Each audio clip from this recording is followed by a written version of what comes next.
There we go.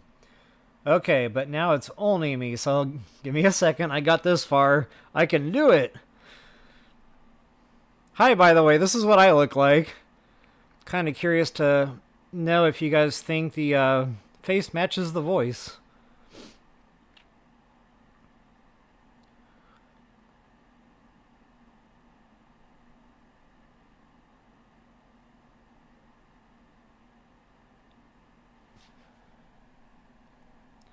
Alright.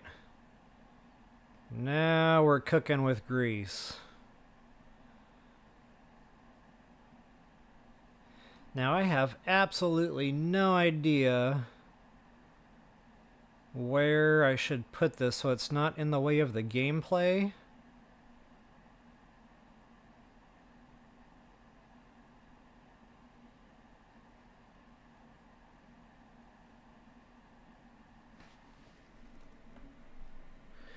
Okay, and I thought ahead because I've seen too many funny videos where people are on a job interview and they stand up and they're not wearing any pants. So I thought ahead and I have pants on. Little victories. Okay, I've fooled around long enough. Honestly, I'm just going to go ahead and roll with it for now. And I'll try to figure out another way. Maybe, you know, like a table or something that I can put on the couch here. Just so the camera can be a little bit closer. But for now, thanks for joining me. Now, I'm hoping there's a way to edit these videos so I can, you know, just kind of chop out the last 22 minutes of technical whatever setup. But yeah, for now I'm just gonna go ahead and do my intro, and assuming, you know, I can edit, there will be a new beginning to the video here. So hey, thanks for joining me, and I don't know if I'm saying that right, Jules. Definitely good to have you here. Very first live feed, so I'm a little nervous. It's kind of weird, to be honest. But let's do this thing. Now, unfortunately, I've got my video game on my TV to my left, so it's not going to look like I'm looking at you. Again, I'm going to have to try to figure out a way to reconcile that kind of stuff. So I'll just have to keep glancing down at the laptop, you know, for messages. Unfortunately, I don't see the chats coming through on the TV screen here.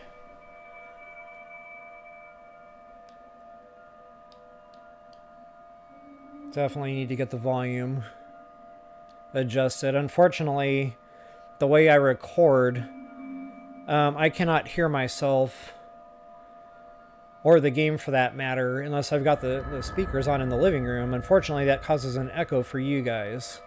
So maybe someday I'll get sophisticated enough to get some headsets, you know, and do this more legit. But for now, we're going to do it in good old LevelUp Royal fashion. Welcome back, folks. It is time for Master Mode. Thank you so much for joining me, and this has been a long time coming, I do know. And honestly, I'm going to try something a little bit different. Instead of just doing the recordings, you know, and all the normal, you know, rehearsing, and, you know, if I make a boo-boo, I can just, you know, delete that video, try again. We're going to try it live. Very first live recordings, guys, so we're just going to have to roll with it. So for those of you returning to my channel, specifically for the Master Mode walkthrough, welcome back, guys. It has been a long time. Well, I have done a couple more recent Breath of the Wild videos. That was the whole, you know, finally finishing up Ganon, and just a couple of odds and ends I knew I hadn't quite done in the first go-around. And you might have already noticed I created a completely new playlist, specifically just for all the shrines. And I wanted to do that, for one, because I know I didn't hit them all in the first go-through, so I want to get them done. That way, you know, I've got at least every shrine available for folks who might need the help. Alright, so here it is, Master Mode, guys, and wow, this feels surreal. I have not been on Breath of the Wild in a long freaking time.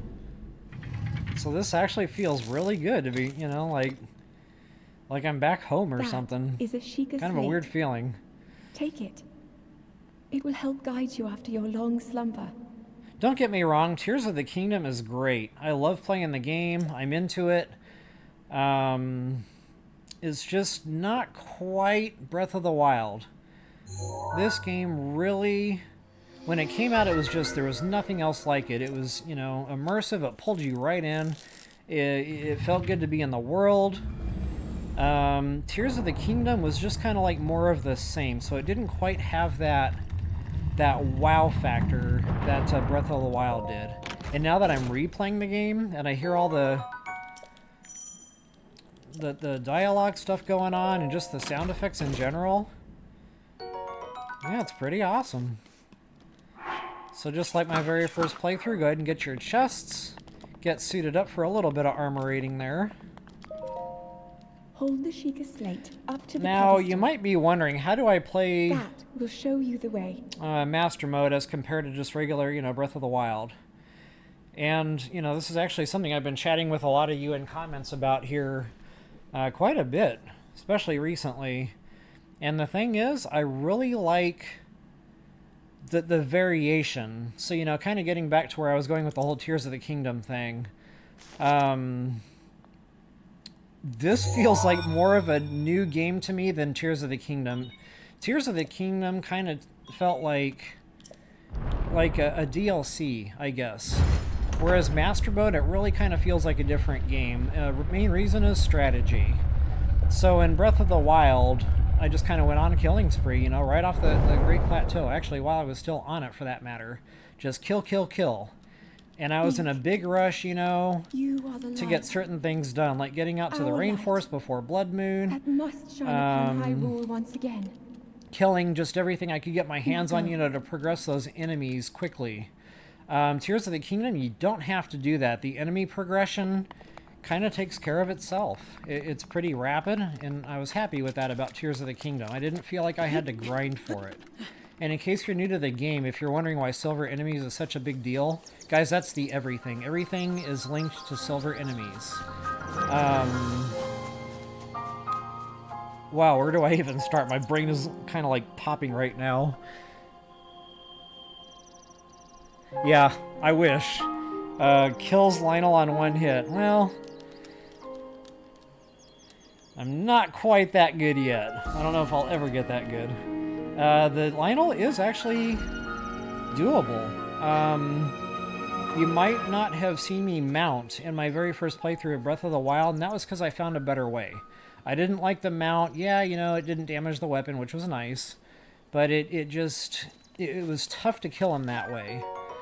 So, you know, I kind of devised that whole jump off the horse thing with the bow, and do the whole swing attack from behind while he was downed. I found that to be, you know, I found that to be a whole lot easier, especially, you know, for tutorial purposes, than trying to do it the old-fashioned way of, you know, just brute strength. Because once you're in a fight with those things, it's tough. You know, they run around, they get away from you. In the mount, you know, you couldn't get them in one go unless you were, you know, really well armed up for that. But, sorry, I lost my train of thought there. Alright, guys. Yeah, I'm getting on tangents here mentally. So, yeah, the Lionel fight.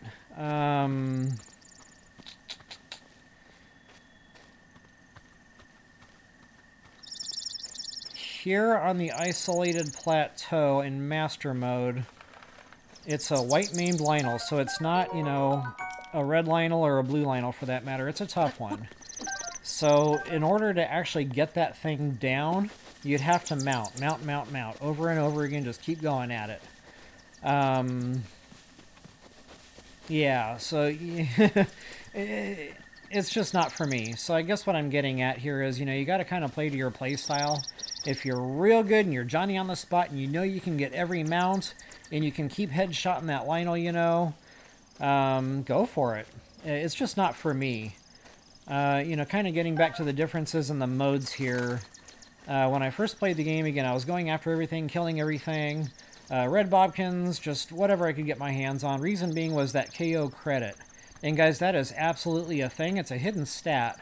And I've actually, you know, conversed with some folks here in comments about that.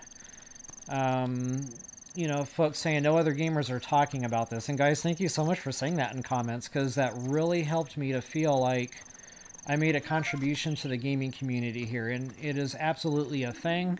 And I cannot believe, you know, 6 years later, nobody's talking about that. So, yeah, KO credit, it's just what I call it.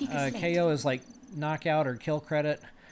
So the bigger the enemy, the harder they fall, the more KO credit you get, which is why I went on so many Lionel hunts in regular mode. Again, you know, just progressing that KO credit, getting that stat built up as much as I could, as quickly as I could early in the game. And again, I got caught on a tangent there, but where I was going with that is everything is linked to that. So you've got your weapons is the main thing I'm after.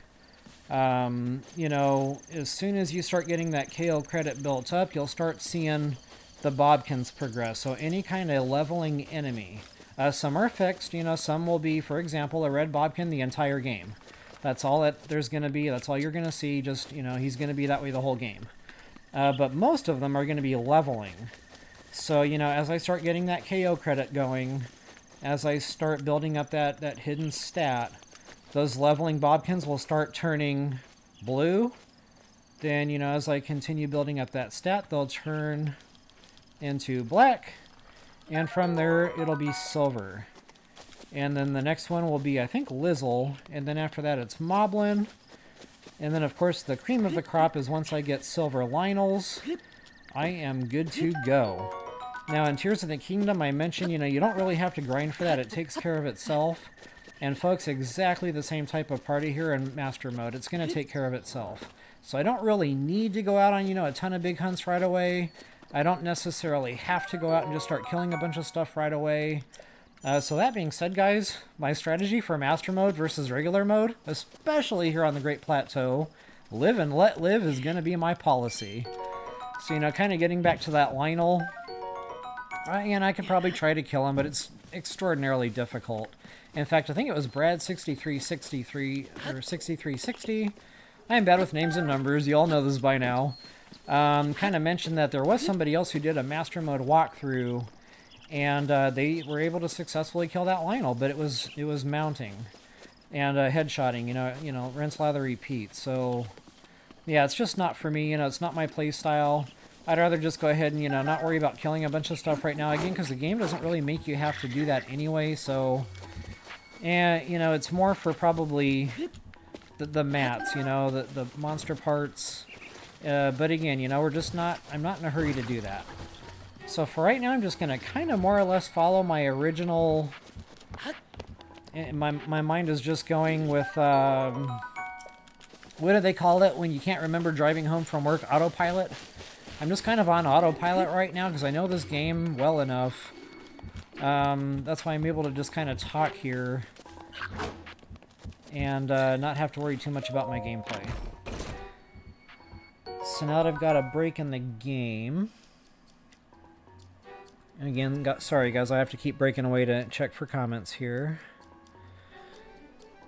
Alright, so just like my normal mode, get that higher armor rating. I'm about to get slugged.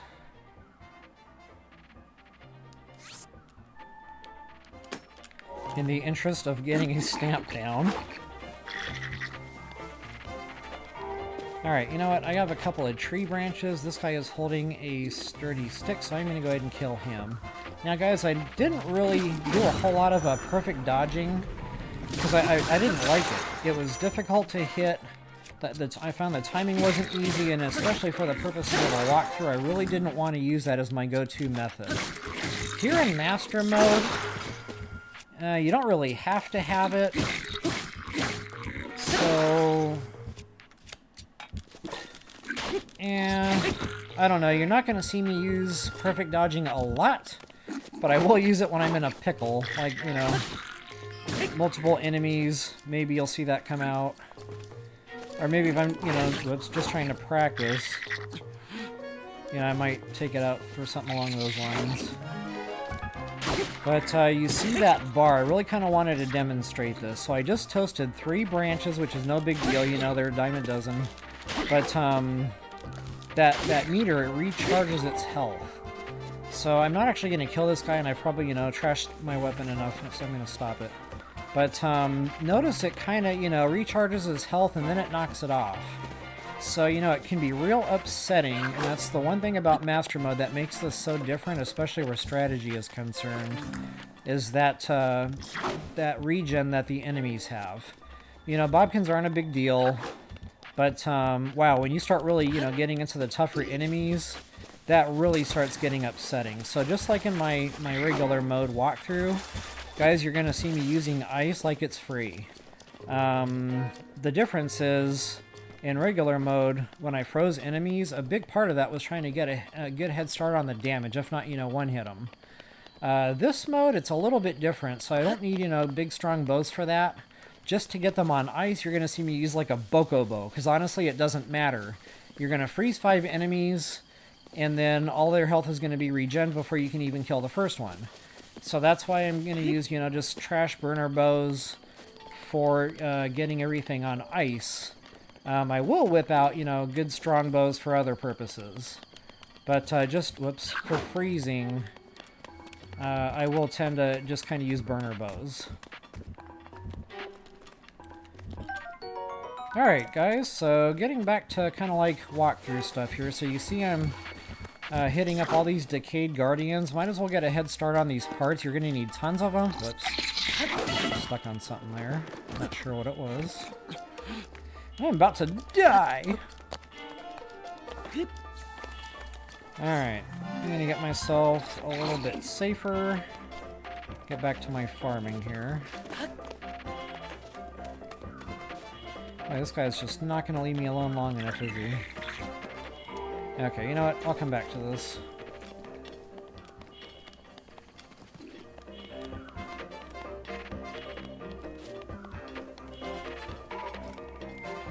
So yeah, normally when I play Master Mode, I don't even bother killing anything. I just kind of, you know, work around these guys as best as I can.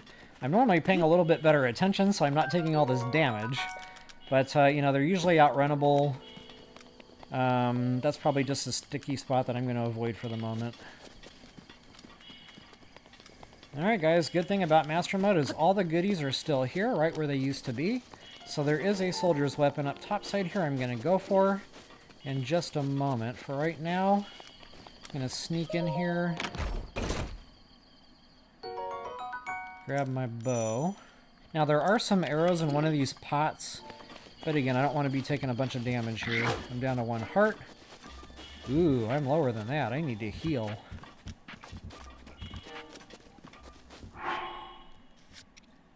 Alright, now how do you play this game? I wish they didn't change the mechanics between the two games. It makes it difficult to go back and forth.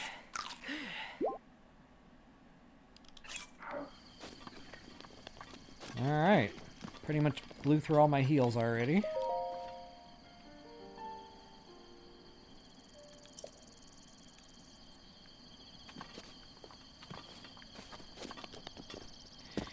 Alright. Let's see here. I'm not quite sure why I even did that. Habit.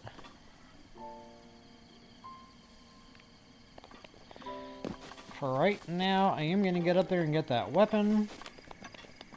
Oh, fun little tidbit. You can actually run yourself out of stamina on a ladder. You will not fall off. Of course, if you try to do that, you know, on wall surface, you'll fall to your death. But on ladders, you'll just continue on your merry way.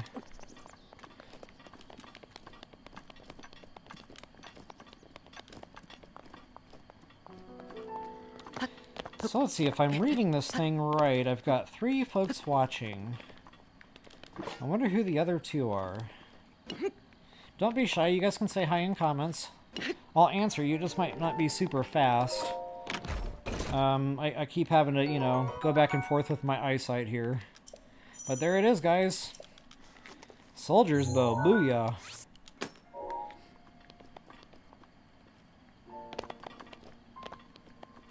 And there's our good friend, the Lionel.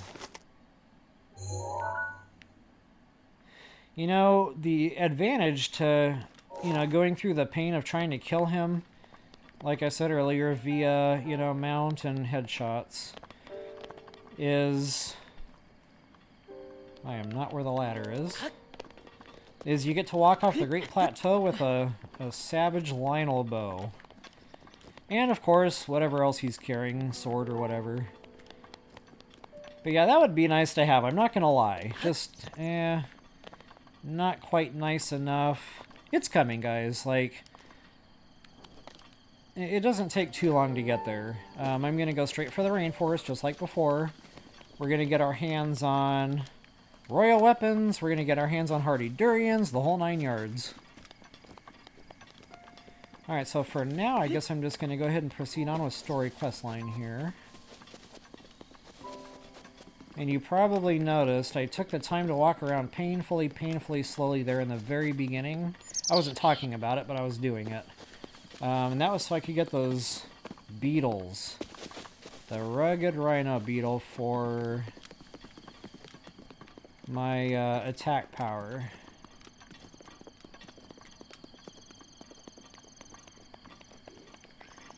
Okay, again, I'm gonna avoid live and let live. Now, I might go ahead and plug those archers. Unless they're blues, then I won't bother with them. Yeah, they're blues. Now, I don't know because they're archers if I can one-shot them in the head. I'm going to try that.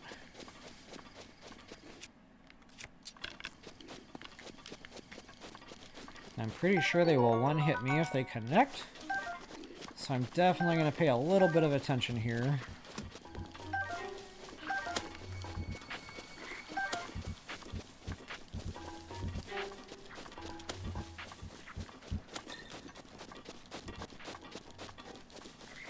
I guess the arrow count is lower.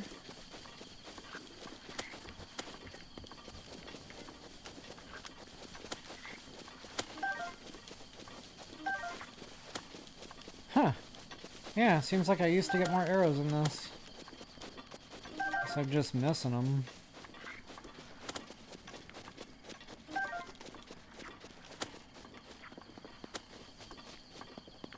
I know they stop at some point. It's not like a never-ending well here.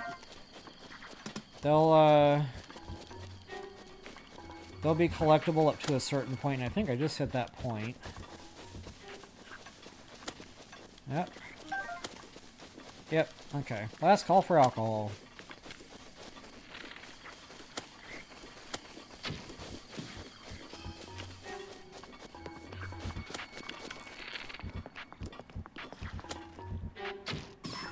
Okay, they do one shot if you hit the headshot. That is good to know.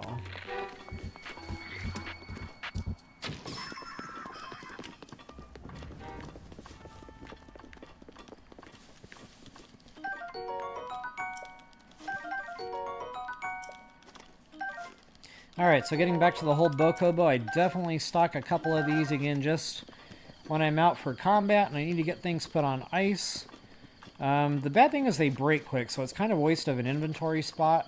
So, you know, as the game progresses here and my weapon drops get better and better, I'll stop worrying about the Bokobos and I'll start scooping up other trash bows, like, you know, soldier's bows, Lizzle bows, things of that nature. I don't think I can one-shot him in the head, but I'm going to try anyway. Wow, it worked.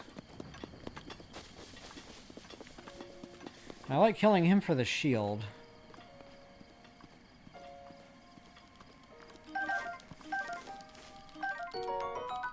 Traveler's sword, yeah. We're gonna get better here in just a moment. There is a soldier's sword, like right by the tower here.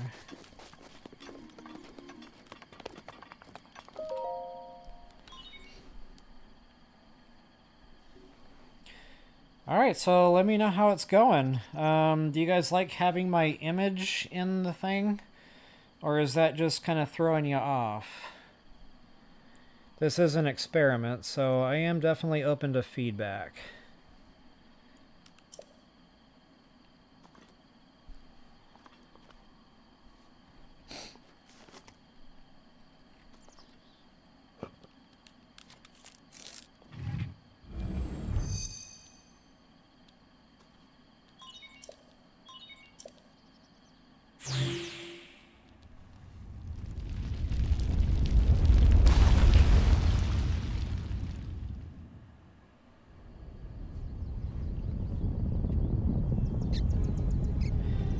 Alright, I'm gonna kind of stay quiet during cutscene stuff like this.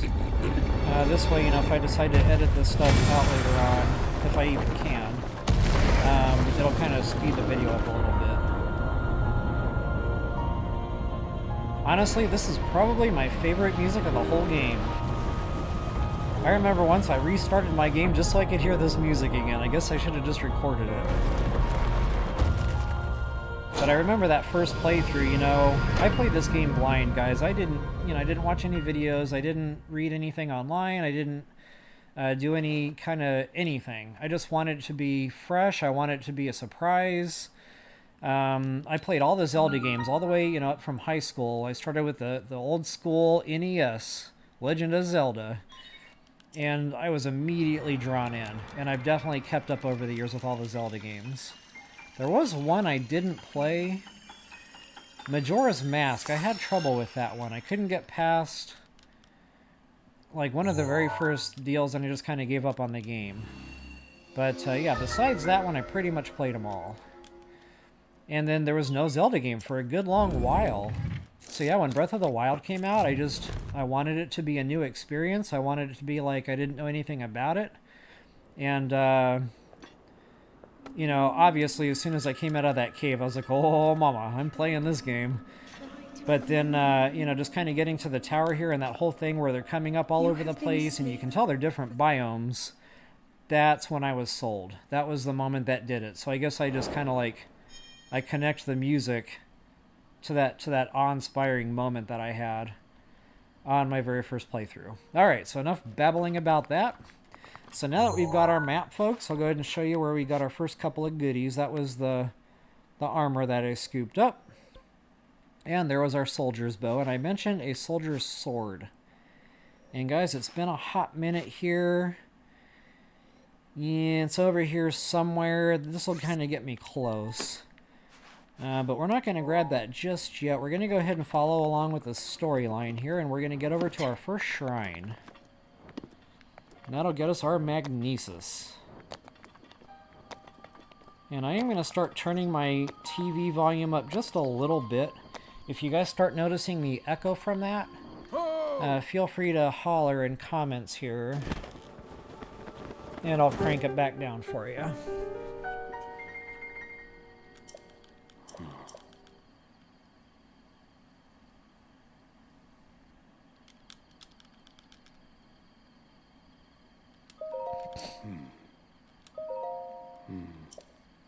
Honestly, it doesn't matter how you answer him. For right now, the game won't really let you, you know, do anything wrong. So just go ahead and, you know, get through dialogue stuff here however you'd like. There is one word of caution where the old man is concerned, though, you know, as far as dialogue options goes. He will eventually get up to the snow mountain peak up there. I'll show you guys here in a minute when this finishes. But if you accept a gift from him, I think it's the pants or shirt, one of the snow, you know, cold weather protection pieces of clothes, I think it was the shirt. Unfortunately, that will cause a game glitch where if you're, you know, running around the map later on with your Sheikah slate set to search for treasure chests, there's a treasure chest here in the old man's cabin that if you don't actually physically open that treasure chest with that shirt in it, because you got them from the old man here instead, the game acts like you never got that treasure chest cleared. So it'll just keep beeping, and that causes a problem in the general area here when you're trying to do treasure hunting. So just word of caution there. Do not get the gift from the old man up here on top of Mount Hylia. Instead, wait until after you clear the Great Plateau quest line. Then you can go back to that cabin. I think you actually have to touch down somewhere off the Great Plateau first. Then go ahead and warp yourself back up here, and you'll be able to clear that treasure chest. Alright, so let's see here. Where am I at? The old man is basically pointing us in the direction of the shrine over there, so go ahead and give him another talking to. I don't know if you can actually hear me spamming my buttons. I tend to do that a lot. And every now and again when I'm editing a video, I'll hear myself doing that, and it's like, wow. I do that more than I guess I realize. And I don't know why, because I know I can't speed the game up any. Habit, I guess.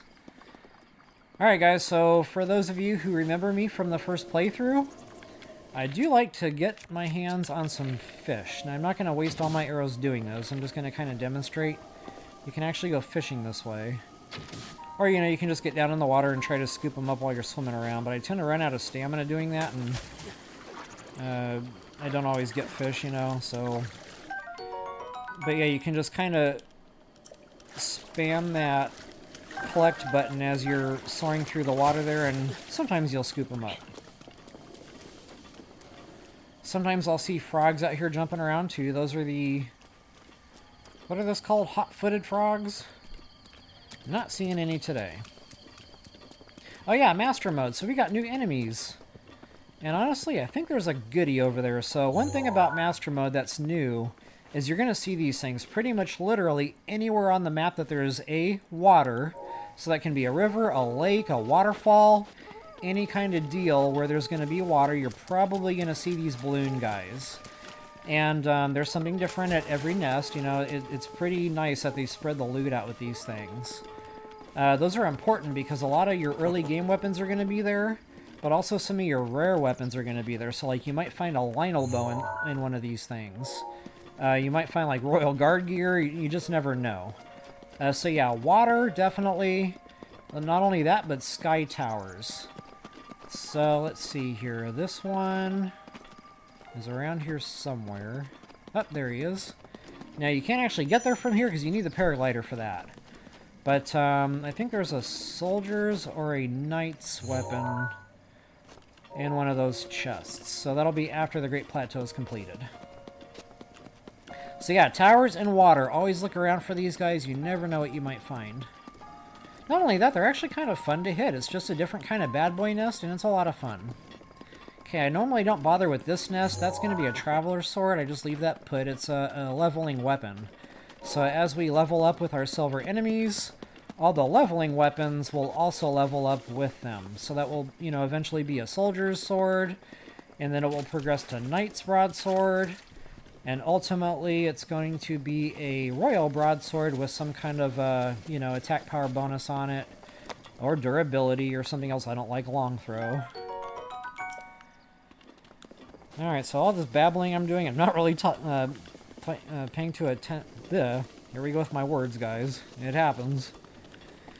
Not really paying too much attention to my gameplay here, so let's go ahead and get going. Now this is going to be Magnesis. Once we get that, there's some goodies in the water here, and I definitely have the DLC.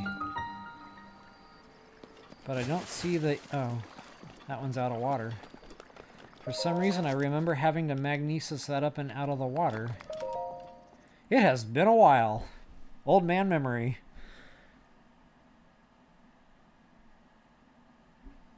Yes, you are correct, Jules. Question, I don't know if you guys can all see that chat. Again, I'm learning here. But, question is... Those chests I just pointed out on the Master Mode platforms with the balloons. Yeah, a lot of them, if not all of them, do have power-ups already.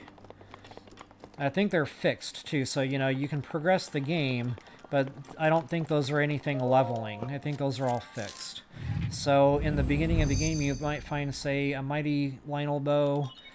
You can leave it there, sure, and come back to it way later in your game, but you're going to find it's still the same old mighty Lionel bow. It will not be like a savage bow, for example.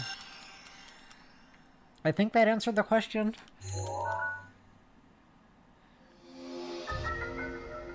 I really wish I had some kind of a setup to where I could play the game, see the game, and also be like I'm actually, you know, looking at you guys too. Because I'm kind of trying to look at myself out of the corner of my eye, and it's throwing me off.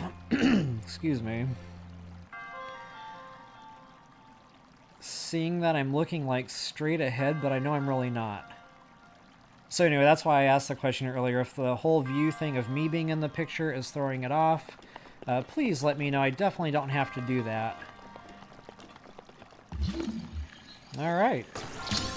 Wow, this is definitely bringing back memories. Boy, did I miss Magnesis. So yeah, you know what? Ultra Hand is okay in Tears of the Kingdom. It's nice to be able to pick up anything. You know, you're not just limited to metal. The bad thing is the range. Like, you know, you're trying to hoist an object up and you just can't get the thing up more than a few feet. With Magnesis, you've really got some range here on where you can place things, and I love it.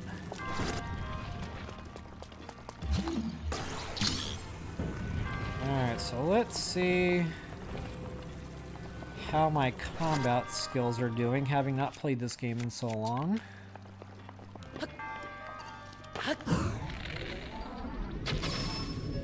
Okay, looks like my aim needs a little bit of work.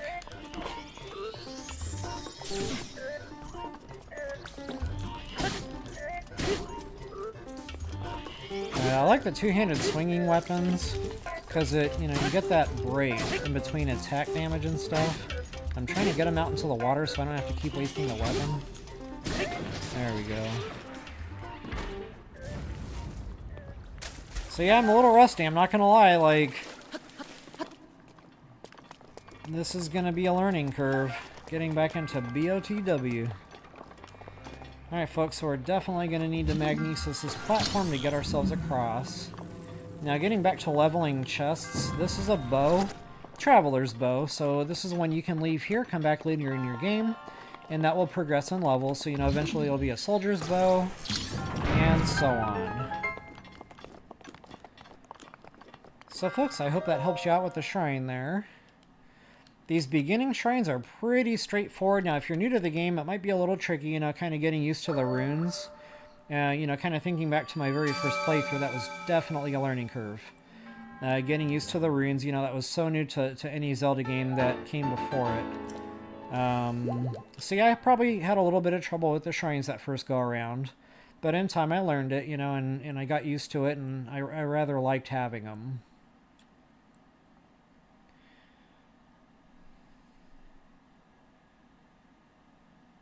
What's up, Joker?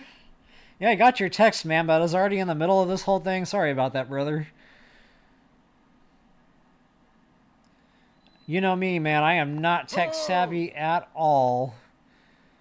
So, there was about an hour and change of, not so clean language. But I got through it.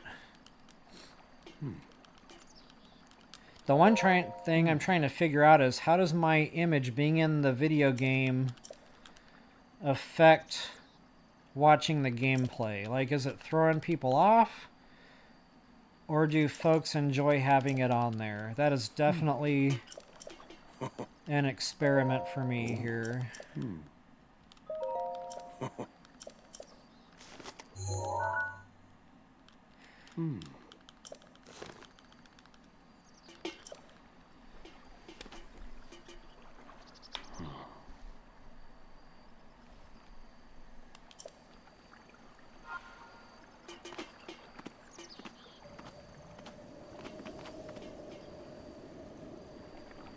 Alright. First shrine, DUN done. So folks, this is a question I get frequently asked in comments. Those red chests, you know, folks are saying, you know, it's not there in my game, what am I doing wrong? The answer is nothing at all. Those EX chests that are red, those are specific to the DLCs. So I'm going to try to be, you know, a little bit more cognizant of that fact and try to call that stuff out as I play the game. You know, that way folks aren't left wondering if there's something wrong with their game or not. So guys, just like in my first playthrough, I definitely like to get all the loot I can out of these crates. And I really hate using weapon strength, you know, durability on stuff like this. So I kind of found a little trick here. Get that sucker up as high as it'll go, release, and it usually breaks them all. If not right away, you might have to do that once or twice, but arrows, arrows, arrows. I always take the time to break those crates for nothing else than the arrow ammunition. If you really, you know, take the time and open up all the crates on the Great Plateau here, you should be able to come off the plateau with at least 100 or more arrows. Alright guys, a couple of goodies in the lake here.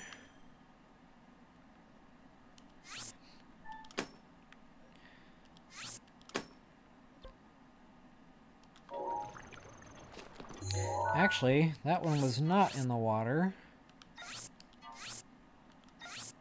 Wow, buttons. When I said this was going to be a learning curve, I was not underselling that fact.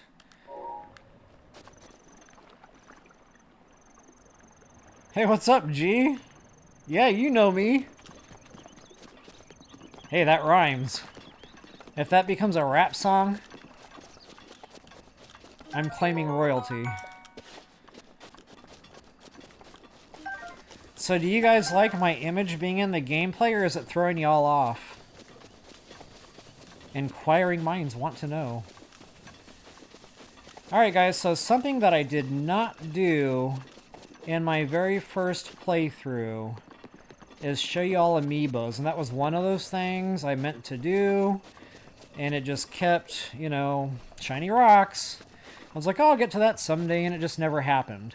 So Amiibos, that is something I did not use, but there is a benefit to it. Now, I don't like to buy the Amiibos at the store, you know, it's like $60 for this little plastic thing, and it's like a video game. Like, ouch. So what I do is I go on Amazon and I just buy Amiibo cards. They're super cheap. They work just the same. And I'm actually going to have to get up to go get those. I'll be right back.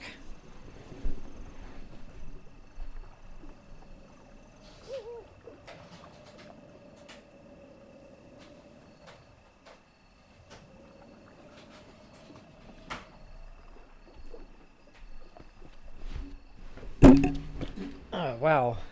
I bet that sounded awesome when I just, you know, smacked the microphone with my kneecap. It felt awesome, too.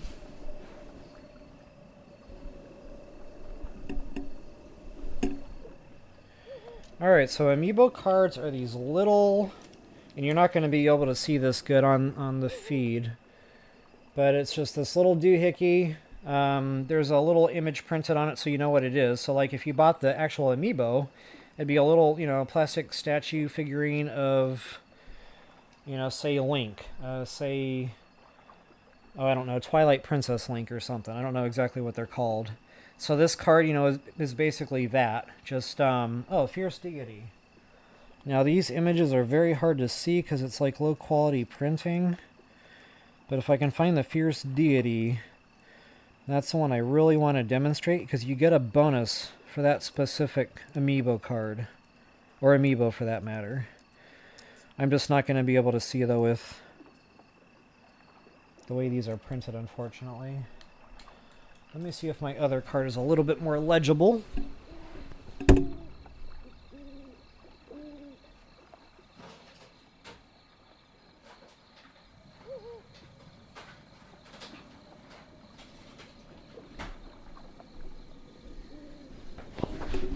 Aha! I saved my kneecap. Alright, so these are definitely more legible. I'm going to hold that up for just a hot second here. I don't know if I'm violating copyright. So anyway, yeah, Fierce Deity specifically. The reason I wanted to demonstrate this is after you complete the first shrine, and guys, I cannot, you know, emphasize that enough. Amiibos will not work in this game until first shrine is completed.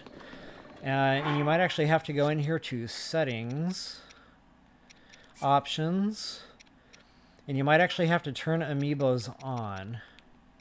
Where is it? Oh, very top one. See where it says don't use Amiibo? Click on that and change that to use Amiibo. Hit OK. And that should now be working. Now, I'm using a Pro controller, and honestly, I've never ran these on the actual Switch. I'm assuming it works the same way. But right in the middle of the control pad here, all I do is touch the card, and it should, you know, activate the game. Now, this works just like a rune. Whoops. Why did Tears of the Kingdom have to change this mechanic? How do you do runes?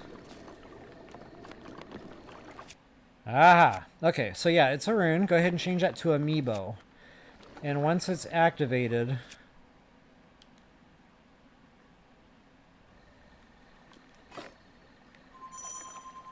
okay, there it is.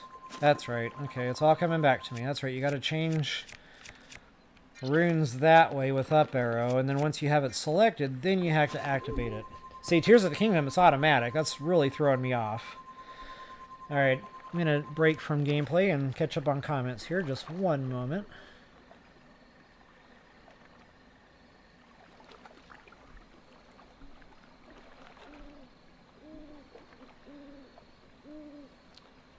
Ah, crop. Yeah, that'd be cool. Maybe I can actually just do that. Ah, check me out. Go old people. Me versus technology. I win. Hey, what's up, Sean RF? Good to see you, man.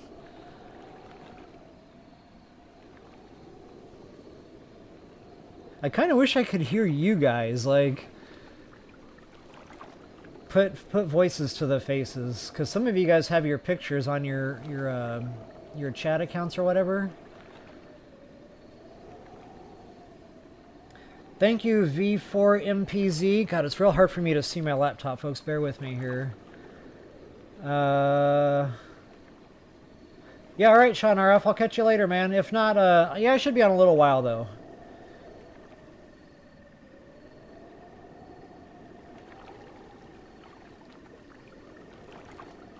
Wow, guys, thank you so much for all the love in the comments.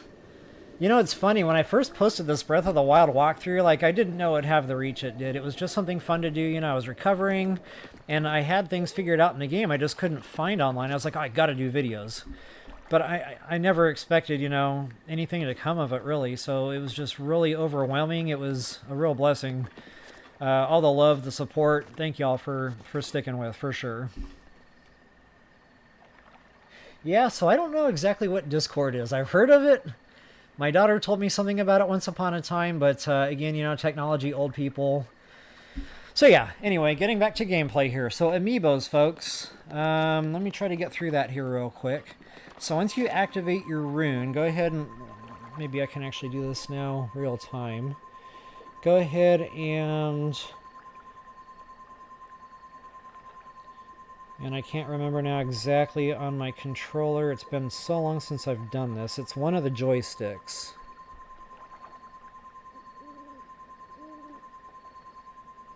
Ah.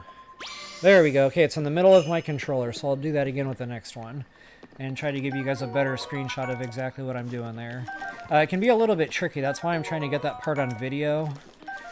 Just in case you guys are having trouble with it. There is a trick to that I'd like to get mentioned. Alright, so yeah, EX chests. Now, I actually meant to save the game before I did that.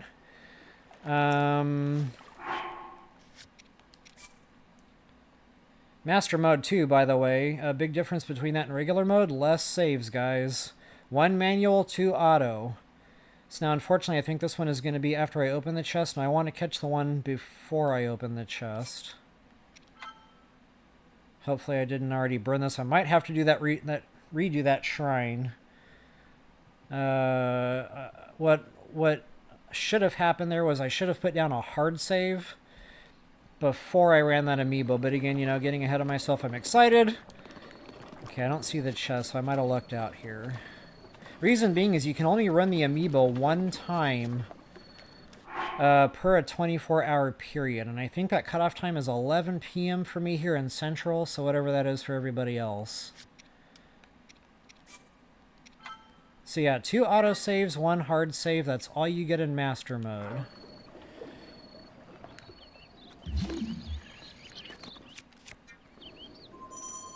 Alright. So because it's showing me that screen again, that tells me I got a good save. Alright, so let's try this again with the controller.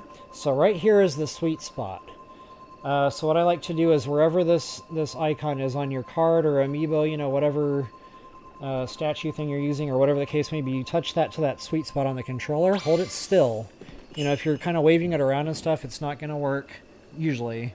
So just hold it real still there for about 1-2 Mississippis, and your Amiibo should run just fine. Now what I normally do is go straight for the chest. And this is why I dropped that hard save, guys. If it's not one of the Fierce Deity pieces, it's no good. I reload save. And keep trying. I'm not going to, you know, make you sit here for the next 25 minutes watching me do this. I'm just going to do one more, see if I get lucky. But just to kind of show you, the reason I put that hard save down is because it's randomized. So you can actually thumb through all the randomizations as you're doing this all day long until you get what you want to drop. So now there are 3 pieces to the Fierce Deity set: the headgear, the shirt, the pants. I don't care which piece I get, I just want the attack power up. Okay, I didn't get it. You know what? Good enough for now. You guys get the idea. So, you know, if I'm just playing for myself, yes, I would normally sit here, keep reloading saves. Oh, by the way, the other droppable loot that comes with the chest, that's all going to be randomized too. So, you know, you might get some hearty truffles or something out of the deal. What I normally do is wait for some attack power foods to fall, especially with a lot of these other cards. And I have 2 card sets because I bought the first set when the game first came out. Then, you know, the Divine Beast got changed with the DLCs. New Amiibos came out, so I had to rebuy a set. Alright, so that is Amiibos in a nutshell. Moving right along here, folks, I'm just going to kind of follow my general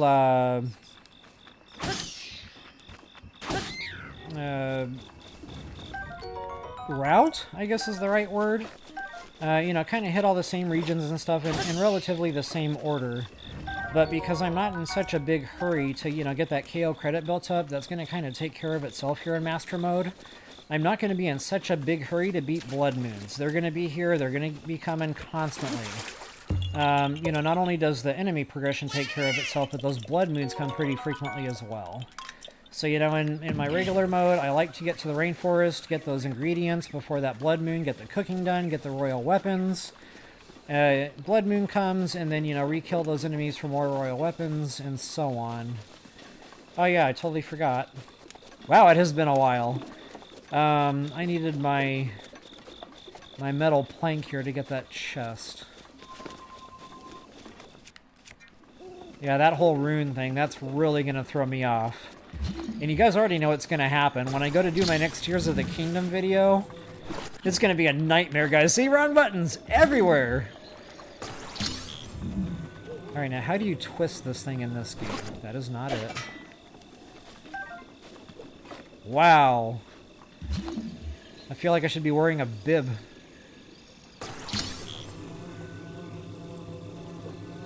Okay. That doesn't do it. Push, pull. Maybe you can't turn and twist these things in this game? Maybe that's a Tears of the Kingdom only deal? That's what it is. Okay. So yeah, here in Breath of the Wild, we gotta pick them up the way we need them. That's right, it's all coming back. Alright, but these chests are worth it. This is definitely gonna be your fire and ice arrow. Wow, look at my motor skills. I guess I underestimated how good I would be at this game. I probably should have played a warm-up round before I did this live. But that just wouldn't be my style. Alright, I'm going to take a break here so I can catch up on comments. This is why I wish I had this, like, you know, in the same spot, so I could see the feed as I was playing.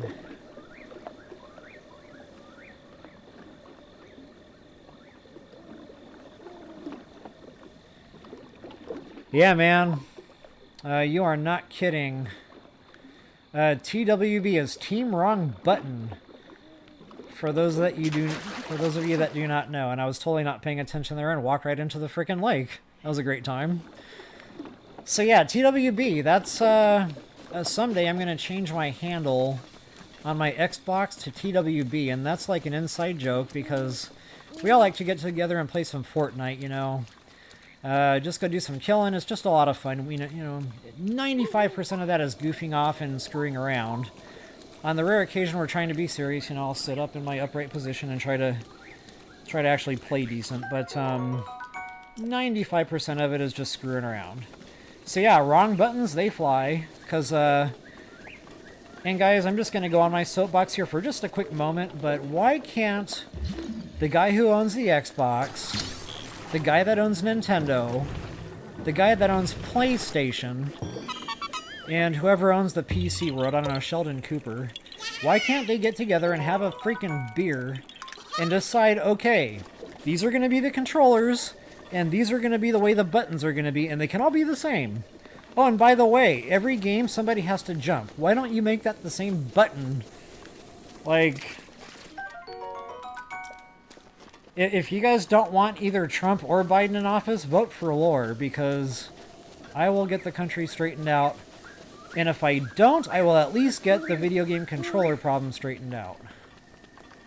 Alright, off my soapbox. I could have sworn I just heard a bubble frog, but this is not Tears of the Kingdom, so I don't know what I'm doing right now. Alright, I think I pretty much got all my collectibles. Ooh, sneak striking. I don't think this is going to do it, but I'm going to try anyway. Because I just wouldn't be me. Unless I was doing a little bit of experimentation. Hey, what's up, Sean? Welcome back.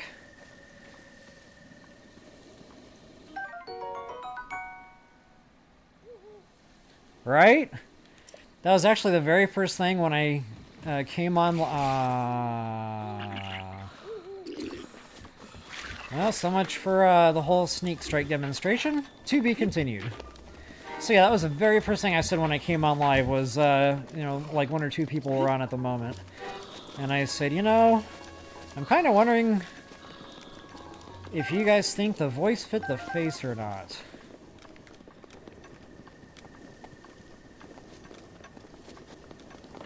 I'm told I sound like Mickey Mouse, and I know I don't look like Mickey Mouse, so I guess the answer would be no. Oh yeah, kind of forgot the whole point of the game here.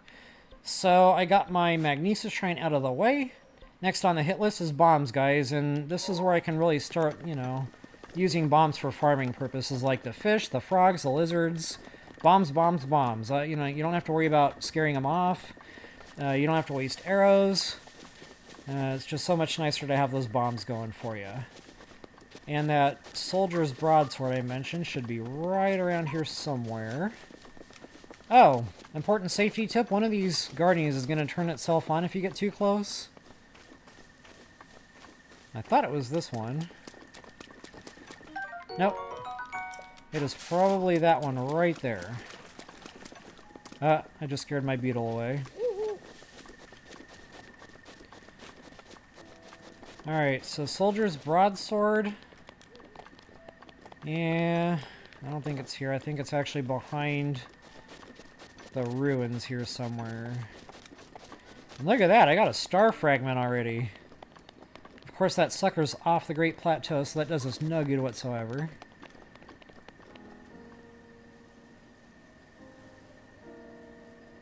Right? Man, you are not kidding.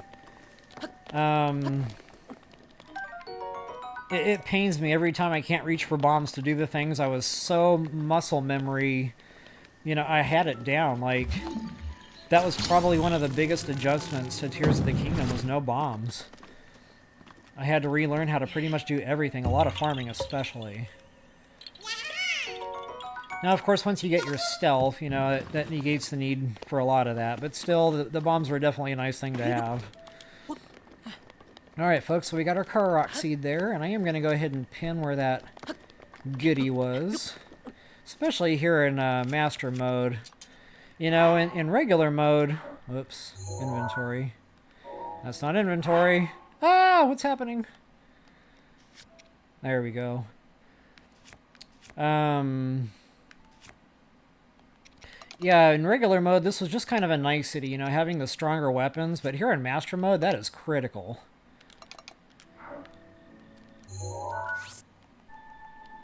Alright.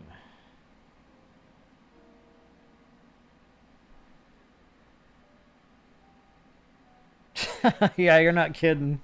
The rock walls. Ugh. Probably one of the things that made me, you know, miss Breath of the Wild so very often. Busting through them freaking rock walls. And I love the ones that you have to lob, like, you know, 25 bombs at to get through. Great time. Alright, so enough jibber-jabber here. I'm going to go ahead and get myself going to our bomb shrine. And again, guys, I'm just going to kind of cool it on the the playthrough stuff. If I can edit some of this stuff out, I will. But this, you know, being my very first live recording, I have no idea how this is going to work.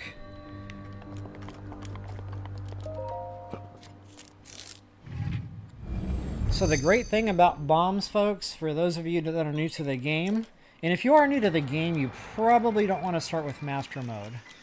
Unless you just really like a challenge. Well, you know, some people like to learn the hard stuff first, you know, more power to you. But honestly, between the two modes, I think I enjoy playing the regular mode more. And main reason is because I really, really liked going out on my hunts to get that, excuse me, that hidden stat built up for that KO credit, as I call it, for the silver enemy progression. Here in Master Mode, that kind of takes care of itself. You really don't even have to think about it. But in the regular mode, that is definitely a thing. And it's my whole strategy. My entire walkthrough was built around that. It was built around the bone proficiency, and it was built around, you know, going out on the hunts to get that invisible stat built up. Alright, so we do have a good two-handed swinging weapon in here. Not a great one, it breaks fast, but you know, it's better than nothing. So the great thing about bombs in this game is you can lay eggs. So you can drop one bomb, go off, do your thing, you can switch runes, you can lay another egg, and the beautiful thing about that is you can detonate your ordnance at will, and then you can, you know, dictate which one you blow up and when it blows up. So just a great, great feature to have. I use it quite a lot. Some of the shrines, you actually have to do that. It's, you know, they're not passable unless you get the two bombs thing going.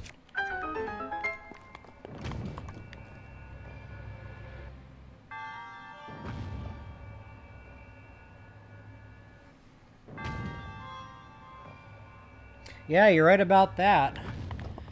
One thing I liked about this game was it did take me back to some of those old school Zelda games, like the little chimes and stuff. The one thing I didn't like was, God, I can't remember which Zelda game it was now. I think it was the one for the Nintendo 64, where they had Lon Lon Ranch. Fun game. But that whole chime for the horse, like the Lon Lon Ranch music, it would have been so nice to have that, you know, integrated into this game, especially where the horses were concerned. Alright, so just to show you where you get your treasure chest there, and make sure your feet are firmly planted on the concrete launcher thing, by the way. That'll give Link a good launch into the air, and he'll land here without taking damage. If you're not firmly planted on that platform, sometimes, you know, the game will kind of get funky on you. For example, if you're kind of standing too far up on this thing, it can throw Link in a funny kind of way, and it'll do some damage. Important safety tip number 257. Alright, folks, so you might have already guessed. Round bomb in hole. And you don't actually have to wait for it. It'll, you know, eventually work itself into where it needs to go there. You can kind of get a head start. And getting back to being able to detonate your ordnance whenever you want at will. Absolutely crucial to get out of the shrine here. So folks, I hope that helps you all out with the bomb shrine here. Please take a moment to like, share, subscribe, and comment. That is always appreciated. And until the next time, as always, best of luck and happy hunting. Alright folks, again, I'm not actually going to cut feed just yet. I'm just trying to think ahead if I can, you know, chop the video up. If that's even going to be possible, I'll have to sort that out later.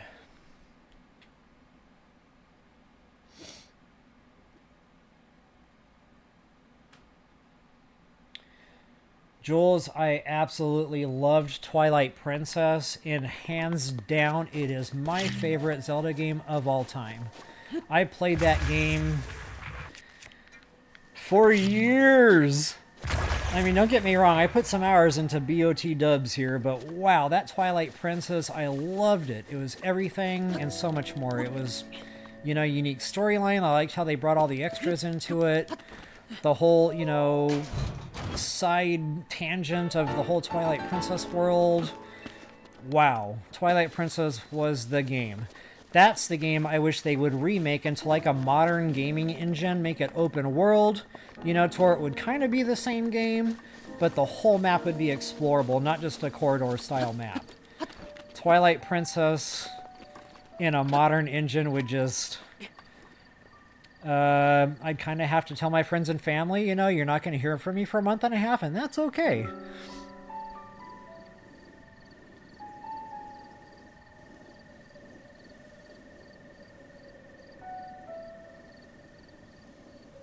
Yeah, I'm really going to have to fix this whole chat situation because, you know, I don't like the whole idea of having to, you know, pause gameplay. That's going to start getting frustrating to viewership here, so, Alright, so, Guardians. This is kind of the first one I've activated here. They need line of sight, folks. So, you know, as long as they can't see you, you're okay. And it does take them kind of a minute to lock on fire, so that gives you enough time to get out of the way, get behind some cover here, break that line of sight.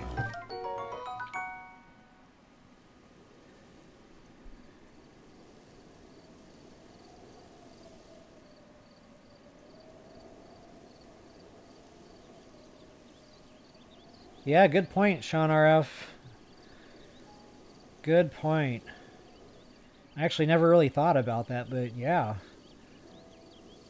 And you know, it's funny, I knew that ancient saddle had a familiar feel to it, but I couldn't... I didn't make that connection. Good stuff. Well, I'm sure there's others out there. For every one you hear from, there's probably 100 others behind it, you know?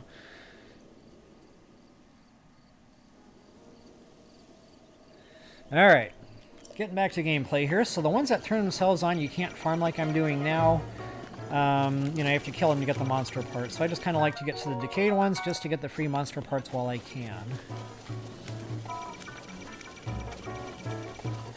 Alright, there are some more goodies around here, but honestly...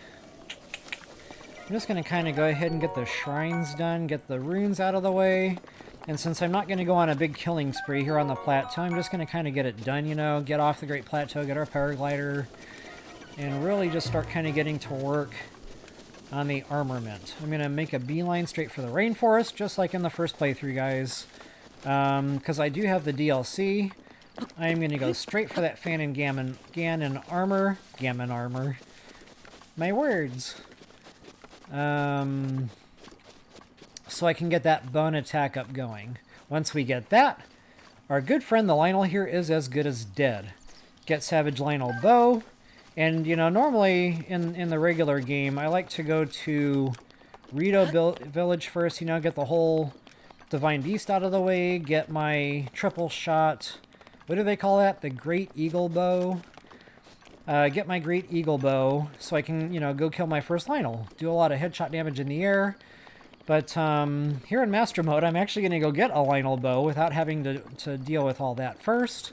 And then come back here, use that to plug him in the head a bunch of times. By then I'll have my Fan and Ganon armor. I will definitely have a Dragon Bone Bobbling Club. And of course, high-level attack power meals going. So essentially, that will be my first Lionel kill. Alright, and I probably don't need a ton of these things right now, and honestly, you know, it's just kind of a waste of time. I can do farming later on. Just so you guys know, if you're not familiar with how it works, the stealth. So one of my first super suits is going to be the Sheikah set. High-level stealth, so you can just kind of walk around, and you cannot sprint, you know, so if you're consuming stamina, it's too fast. That'll scare stuff away, but if you're just, you know, cruising normal speed, you can just walk right into insects, lizards, frogs, etc., do your farming, and they will not scare away.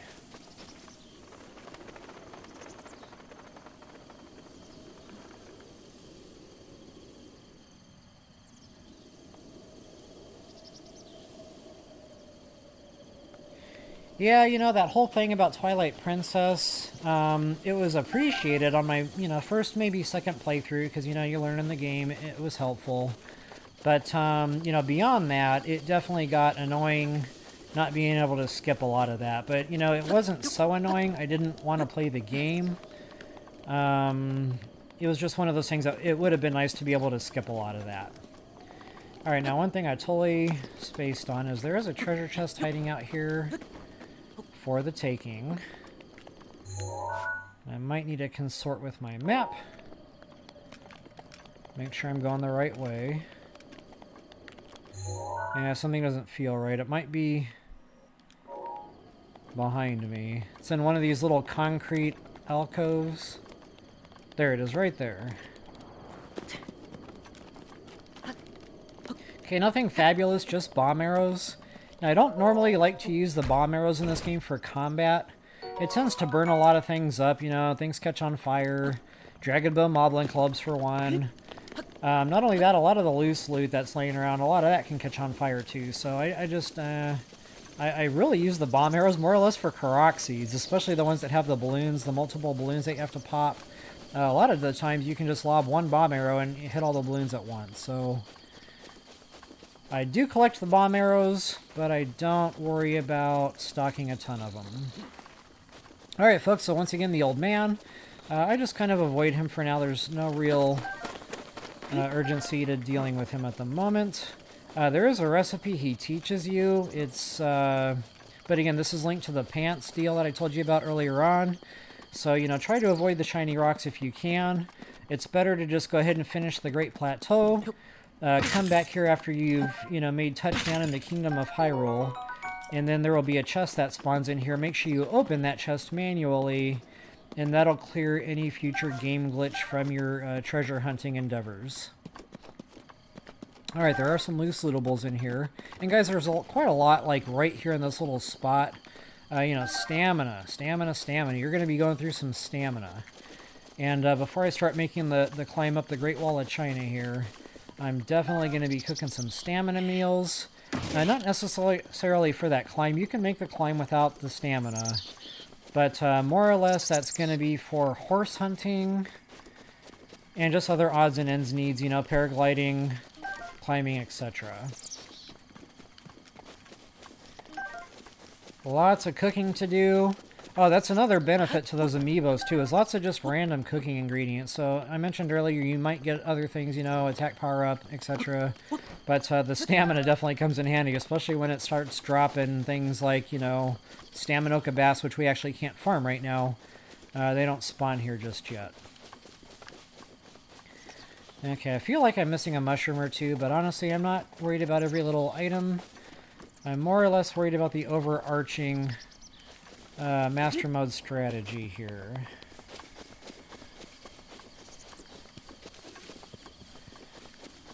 So, let's see, it looks like I got about 8 folks watching right now. Guys, welcome. Welcome back if you're returning. And this is something I've been asked to do here quite a lot. A couple of y'all have reached out on email asking me, you know, when I'm going to do something live. And honestly, it kind of scared me to do that. Me not being very techie, I just, you know, a lot of this stuff, not having the know, you know, it's a little bit intimidating. So today I just kind of disciplined myself. I buckled down and I got on YouTube and I pushed stream and it started going and I wasn't ready, you know. The thing was running and 1 or 2 people jumped on and there was nothing to see. It was just a blank screen, and then I finally got the game connected to that. And then it was just, you know, like my Nintendo Switch, you know, like the profiles page showing all my Samus Aran profiles, because, you know, I bought the Switch because I thought I'd be playing Metroid Prime 4, and there's no Metroid Prime 4 yet, and we're not going to talk about that. Funny how that topic keeps coming back up. But on that note, I actually did find an update. I guess it's being worked on. I don't know if it's been, you know, if they've started programming it yet or anything, or they're just, you know, sourcing maybe programmers for it. But they said it's in the works. They just didn't elaborate on what that meant. So, you know, without getting my hopes up too much, I'm just going to kind of forget that I even saw that. You know, maybe here in 2026, if we're lucky, we might be playing some Metroid Prime 4. We'll see. Alright guys, so again, Master Mode, you know, I'm not really too concerned about what's in that treasure chest. I think it's some random, you know, throwing spear or something garbagey. I was just more or less concerned about getting the stamina. I stole a few arrows there. But for right now, I'm just going to live and let live. So the pitchfork, kind of funny. Breaks super fast, but it's got decent attack power, so I'll go ahead and use it. Pot lid. Give me a break. Funny, I remember back to my first playthrough, a lot of this stuff just made me laugh. Carrying around a soup ladle. Alright, folks. Bombs. My favorite.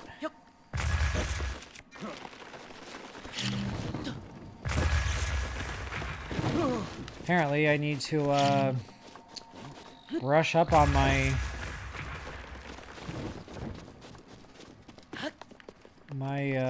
whoops. Yeah, that too. I must have been saying that preemptively. My, like, I don't know, just like spatial awareness. Kind of get used to blast radius, things like that all over again. Alright, so for now I'm gonna forego. There is a treasure chest back here. There's like a rock formation right back here, but yeah, it's nothing I really need. I think it's bomb arrows, if I'm being honest. For right now, I'm just going to kind of get going. We're trying to get to the top here. And that's going to be our next shrine. And you'll notice there's a whole bunch of these, like, standing platforms. That's kind of what we're aiming for. And that'll just, you know, save the need from having to consume stamina. Speaking of stamina, I totally forgot to do some cooking over there. Let's see if I can make it back across without falling off the Great Plateau. Go me. Classic indeed.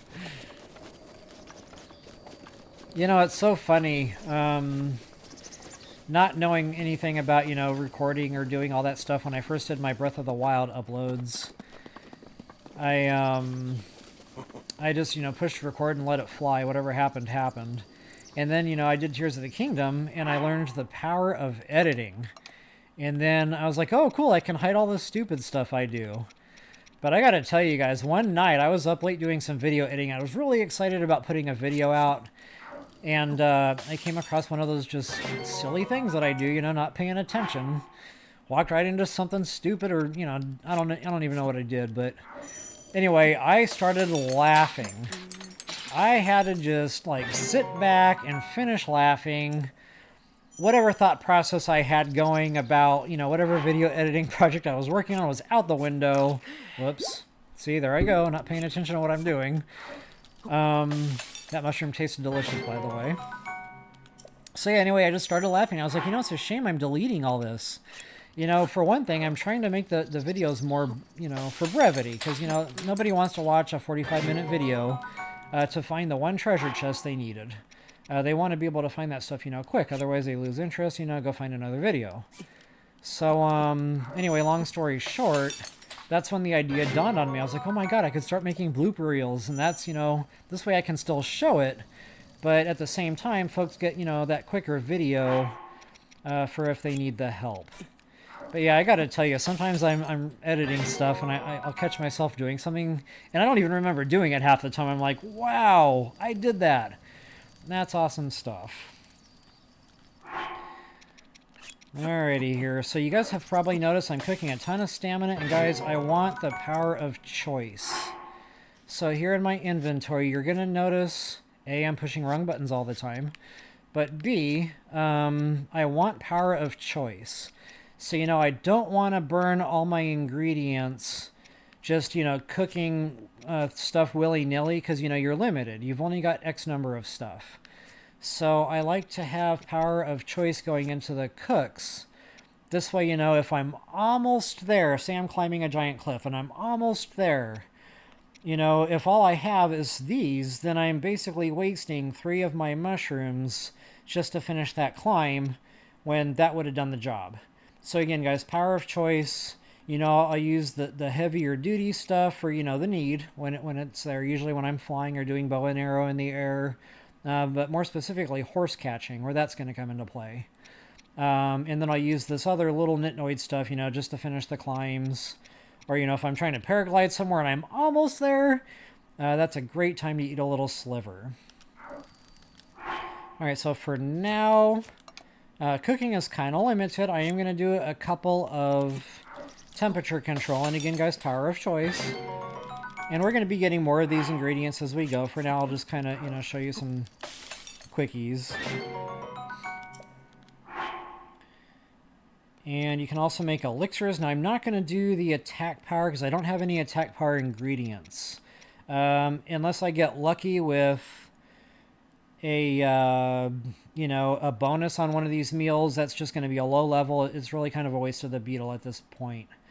So, but what you can do is if I had gotten the amiibo drop that I wanted with, say, the Fierce Deity boots, for example, then you can make that low-level elixir with the beetle. And just to show you how to do that, it would be the beetle and any monster part. So it's critter, which that's going to be a beetle, you know, any insect, a lizard, a frog, excuse me, and a monster part. So, you know, in this case, the critter is going to be the beetle. That's your attack power bonus.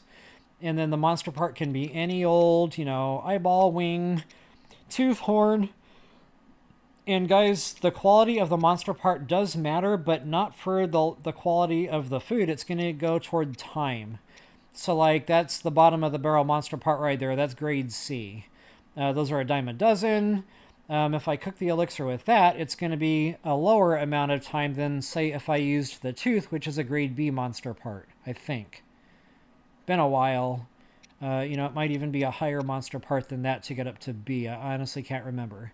The grade A monster part, that's going to be like, say, a Bobkin gut, which I don't actually have right now. And I think actually the eyeball counts as grade A too. Or that maybe that's grade B. Again, I can't remember exactly. Now, I'm going to have to experiment with that a little bit and get back to y'all. But again, that's only time. So let's say, you know, just for all intents and purposes, that's grade C.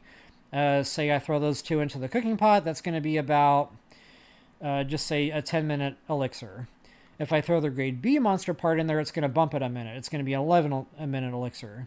If I grow a grade A monster part in there, that will render you a 12-minute elixir. And again, I'm not sure about the times in numbers and all that, but that'll give you the general idea of what the monster part does.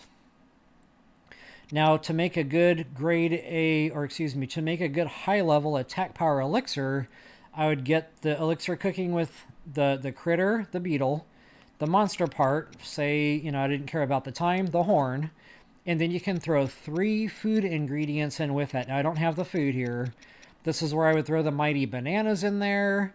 You know, it can be a mighty whatever. Any kind of attack power food can go into that elixir as well. All right, so enough babbling about elixirs. I am going to go ahead and do a quick, you know, short living temperature control elixir here. And just to show you guys the difference in monster part, I will go ahead and burn that just for demonstration purposes here. So is that 3 minutes, 40 seconds the first time? Now we got 5 minutes, 40 seconds. So I'm pretty sure that eyeball is a grade A monster part.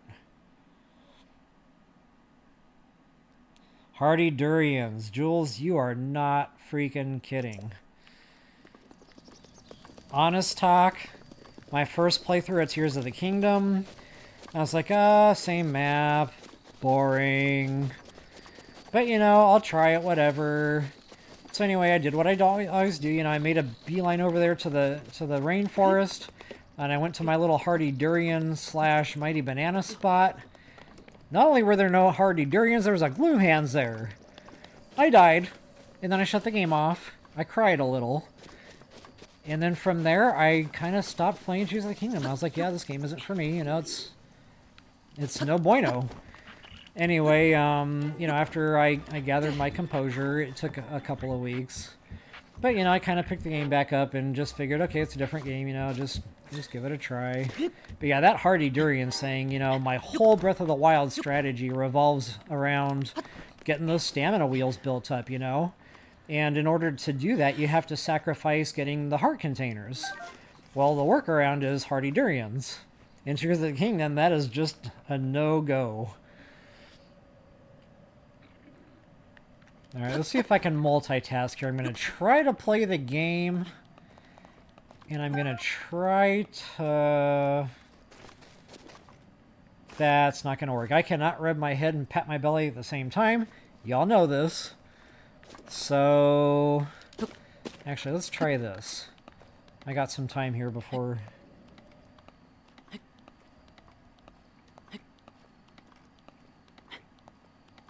Yeah, I'm not sure, Sean RF. Something I've always wondered, you know, that made Breath of the Wild so much fun, you know, having that option. And I mean, it wasn't a bottomless pit. I mean, if you relied on him, you'd run out of stuff pretty quick. So it's not like it made Link too overpowered or anything. I honestly don't know why they felt the need to get rid of him. You know, if anything, maybe just cut down maybe on the number. Maybe they didn't have to be so densely packed all over the place, but between the hardy durians and the severe lack of hardy radishes, it just really made Tears of the Kingdom a little bit sad. And even to this day, you know, as much as I, you know, enjoy playing Tears of the Kingdom now that I've gotten into it a little bit, it's still kind of a sad feeling knowing that the hearty meal option is nowhere near as strong as Breath of the Wild. Can you guys hear my voice okay, by the way? Like, is my voice coming through okay, or is the game audio overpowering that? That is definitely stuff I need to know here as we move along.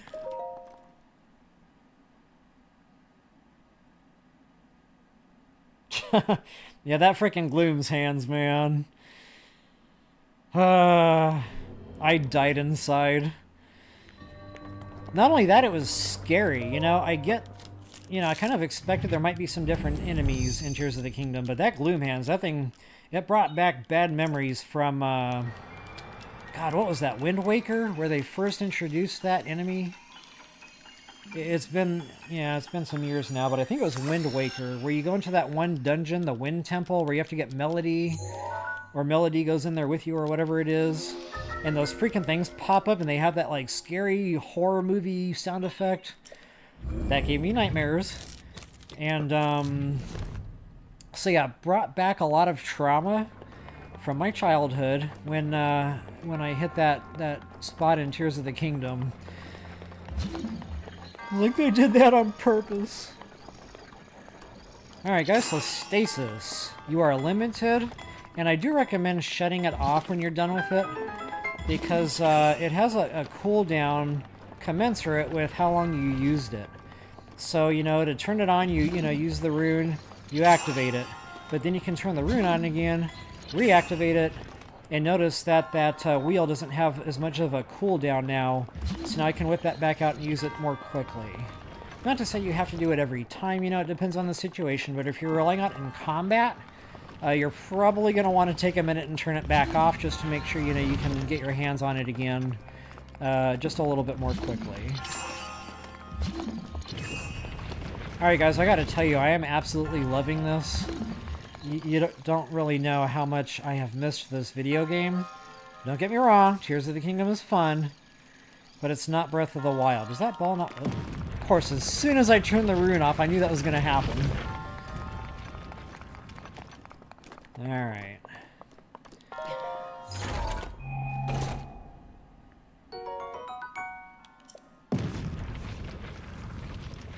Alright, thanks, Sean. Appreciate that feedback, man. I do notice, and I don't know what I'm doing wrong, but sometimes when I'm editing my videos, sometimes my voice comes through and it's good, you know, with the strength of the game sounds. And then other times, I cannot hear what the heck I'm saying over the game. Actually, now that I'm saying that out loud, it's probably where I'm putting my microphone. I have it rather close to my face right now, so I'm going to have to pay more attention to that moving forward. Alright, Stasis Shrine, DU and done. And guys, I am going to have to take a brief intermission here. One thing I have not figured out how to do yet is how to pause the stream. I see the button for end stream, and before I really got on to start playing the game, I found the button for whatever I did, I don't know, but it stopped the stream again, because I thought it was going to, like, pause the feed. So I guess what I'm going to have to do is just, you know, let it run. But yeah, I'm going to have to go I don't know. What's proper etiquette for this kind of thing?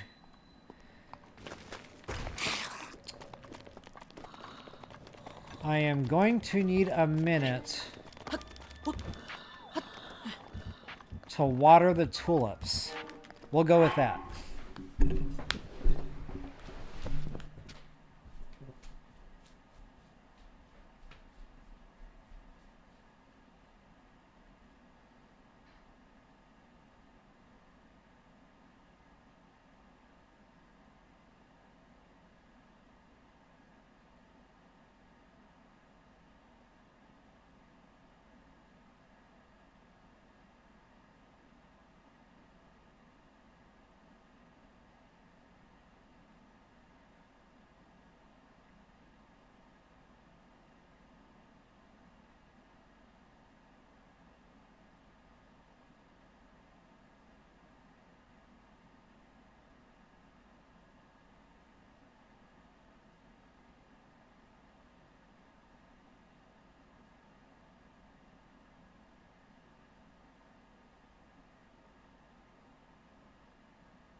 Alright. I'm going to have a counter going for how many times I smacked my microphone with my kneecap. Oh wow, Link is having troubles over there. Alright, let's do this. What did I miss? Excellent.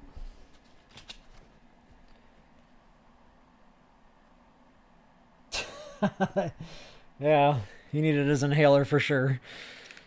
Alright. I was holding that one for a minute, so I wasn't, you know, paying attention to what kind of state I was going to leave Link in there. Alright guys, so getting back to our walkthrough here, it is time to hit our 4th and final shrine. I'm doing things a little bit differently than probably my first playthrough. I'm just going to kind of wrap things up here with, you know, the storyline stuff. So the shrine, you know, whatever farmables I get that are quick and easy. I think I did a pretty thorough, you know, search before, you know, with getting all the mushrooms and stuff that are in the forest there with treasure chests. But again, you know, this being master mode, live and let live. Killing stuff really isn't a big, that's not urgent. You know, besides a few mushrooms here and there, there's really no point in me spending a whole ton of time doing this kind of farming just yet. That'll come. For right now, I think, you know, trying to get into my master mode mindset, I'm just going to kind of go with it here.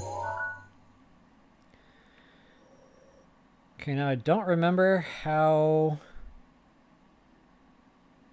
I went about this before. I actually think I really only came up here for the lootables before. A couple of treasure chests, Korok seeds and stuff. Yeah. Okay. Yeah, so I think I will be going this way.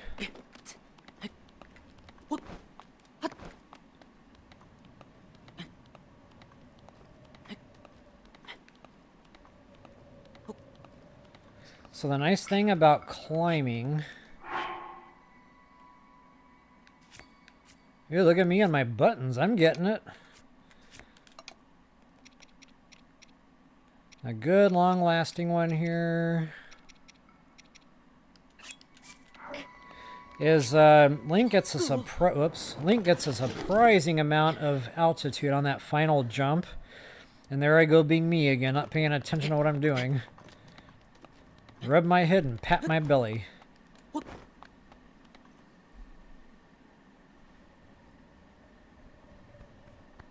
Yeah.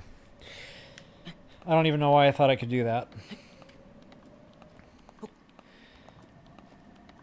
So yeah, surprising amount of distance on that final jump. But you gotta hit it. Not quite. But you gotta hit it just right.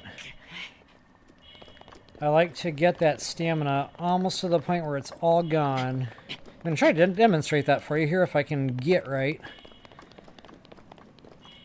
I swear I'm going to market my own energy drink and I'm going to call it Get Right. Named after me. Alright, so final jump. Now, we'll put that on the back burner. Ooh, I need to eat something. Alright, so no snow boots yet. Funny thing, I just got my snow boots in Tears of the Kingdom. Now I wish I had them here. Okay, we do have a bad boy nest there, and I think that's just like a chest full of arrows, so I'm not going to bother. Again, you know, trying to think of my weapons and stuff. This being Master Mode, now that I got the Soldier Sword, I can start using that. But guys, weapon durability, it's no better than it used to be. So, you know, do I really want to trash the only decent sword I have right now onto, if I'm lucky, 3, you know, blue Bobkins? Probably not. But if I can get a sneak striking opportunity in here, I'll absolutely do that. Actually, I think that'll do it. Now let's see if my stall moblins pop up again and ruin my chance.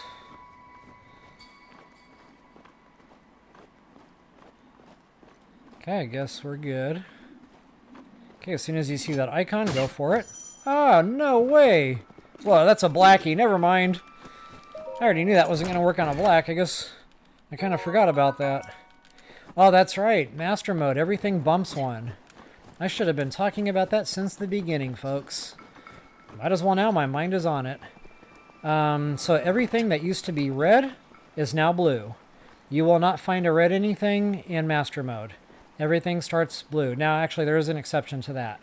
There is one of everything that's going to be red somewhere. So, for example, the Bobkin, the only red Bobkin you'll find anywhere in Breath of the Wild Master Mode is going to be like right down here somewhere. And I know I don't have the map. Just keep in mind Old Man's house.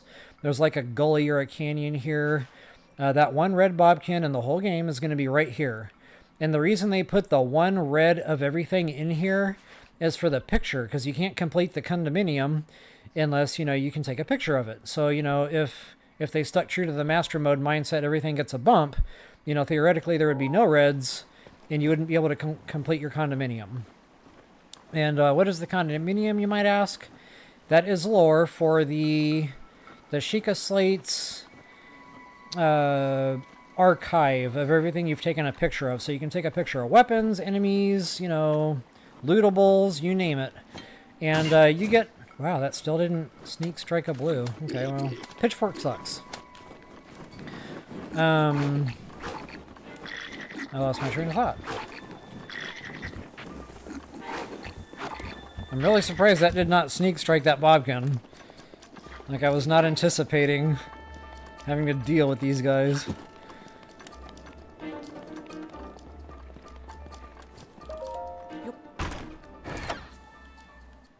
Okay, I don't even know what I'm doing over here.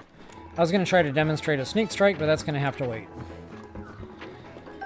So yeah, the whole red enemies thing, you know, I don't know where they all are. I just remember I did want to, you know, complete my condominium at one point. And I was like, huh, there's no red enemies, so then how does that work? Kind of had to figure that one out by Googling that one.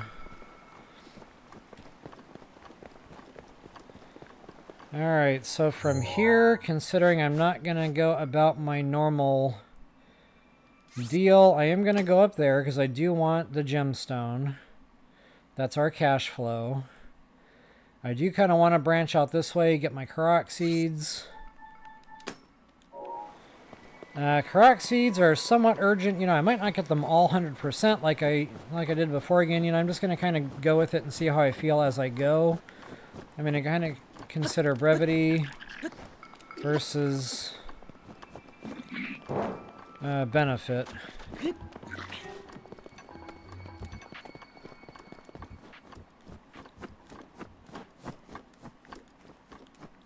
So if this pitchfork isn't going to kill anything, why am I even carrying it? See ya!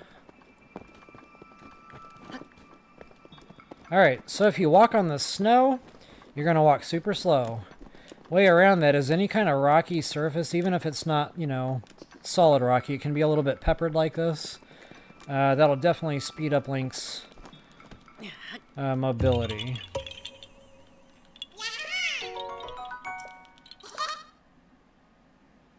Yeah, you're in my time zone there, Sean RF. It is definitely past midnight here. This is about when I'd probably start saying it's way past my bedtime. But, yeah, you know, I'm definitely going to finish the Great Plateau tonight, but definitely, you know, cool having you, man. This has been a long time coming, so definitely appreciate having you on board. Have a good night.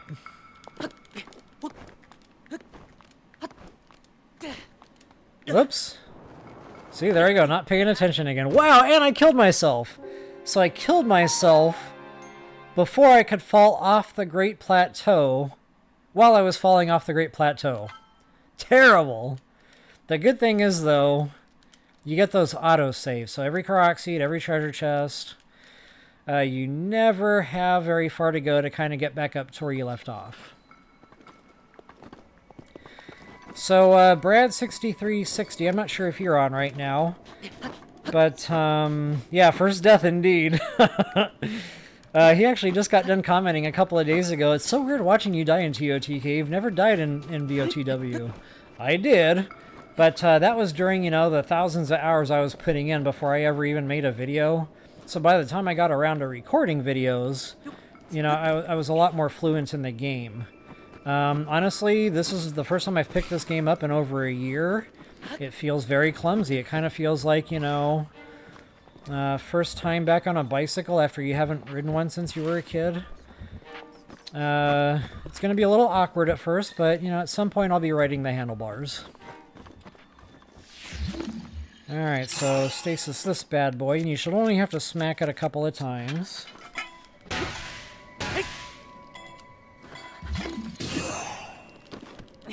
Got our other Karak seed.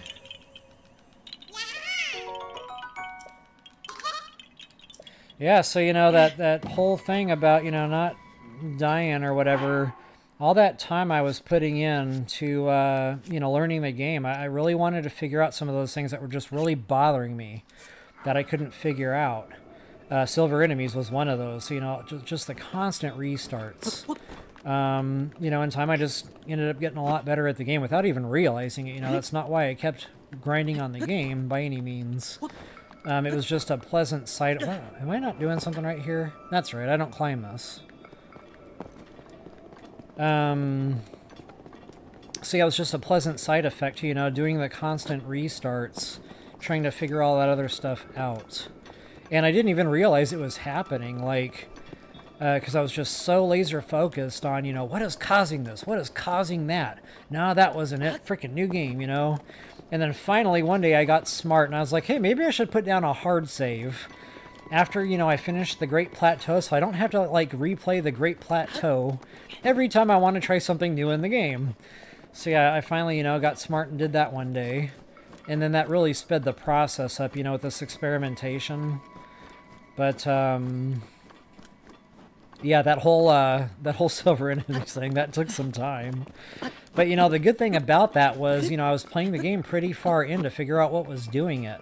So, you know, there was a lot of combat, there was a lot of hunts, there was a lot of just figuring out different little tips, tricks, you know, things along the way. Again, I didn't set out to do all that, it was just all pleasant side effect type of stuff. Trying to figure out the others. Alright, folks, so game glitch alert. Once again, do not talk to the old man here and get the pants from him.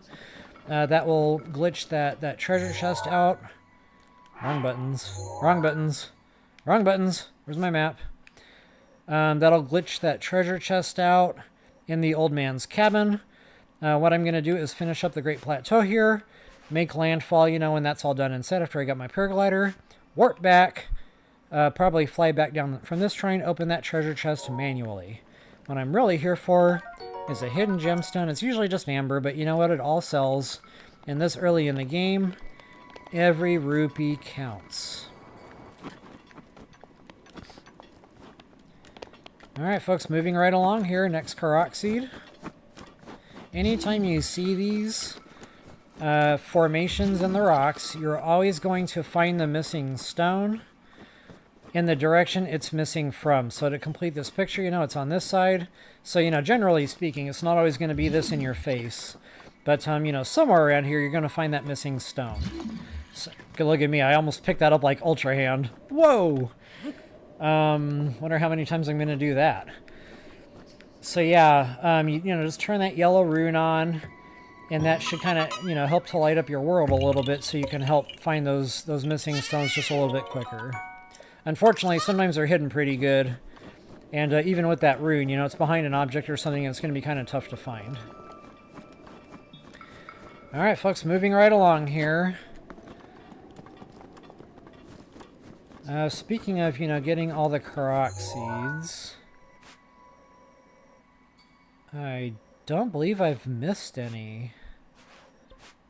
Okay, there's 2 here, so I missed... No, never mind, that other one's off island. Ah, there was one on the old man's house, son of a gun.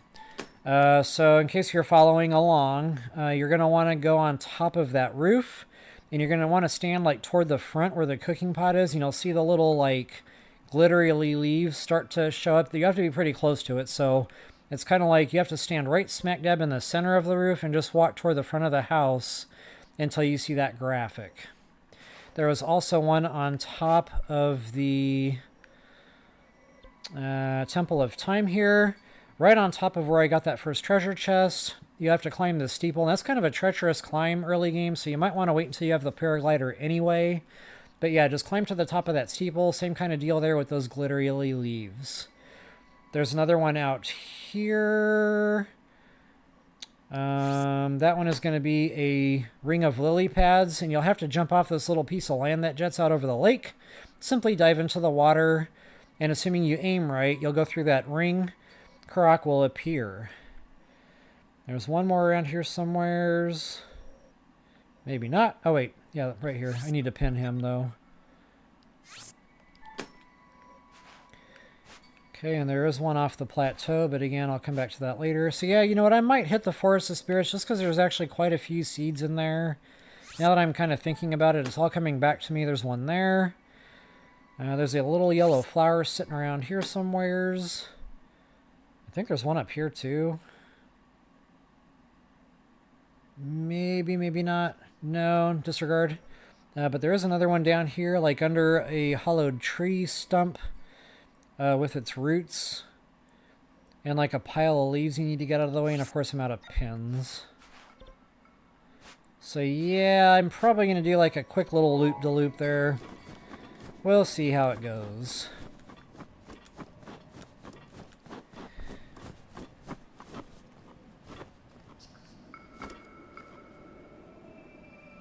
BOTW randomizer mod.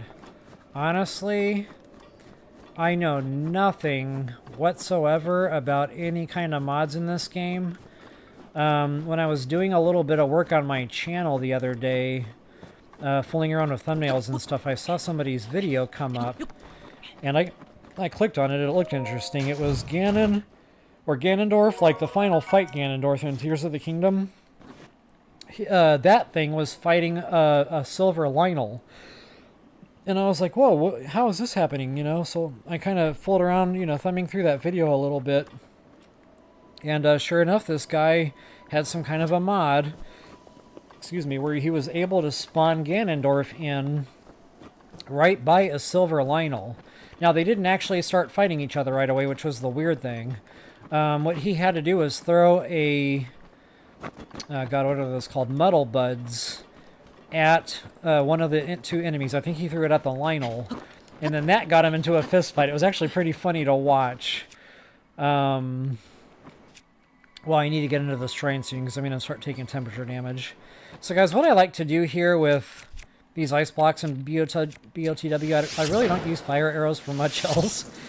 I just kind of use them for, you know, this kind of stuff. Look at me, I tried to Tears of the Kingdom that, and I did it again. I'm trying to attach things to my arrows, which I don't have to do in this game. So yeah, I really don't use the fire arrows for too much else in this game. I might use them to light torches on rare occasion, but I really primarily just use them to melt ice blocks, which is kind of weird. Or, you know, burn leaves or that kind of thing. So yeah, in the shrines, you don't have to worry about temperature damage. So even though it's in the snow region here, as soon as you go inside the shrine, that environment is temperature controlled. So yeah, getting back to the mods, I don't know, maybe someday I'll learn, you know, what that's all about and learn how to do them. But the randomization mod, I don't know, that just kind of sounds funny to me. Like, I don't know, is Link gonna, you know, take out what he thinks is gonna be a royal broadsword and then all of a sudden, you know, he's holding a freaking tree branch? That would be funny. Sometimes.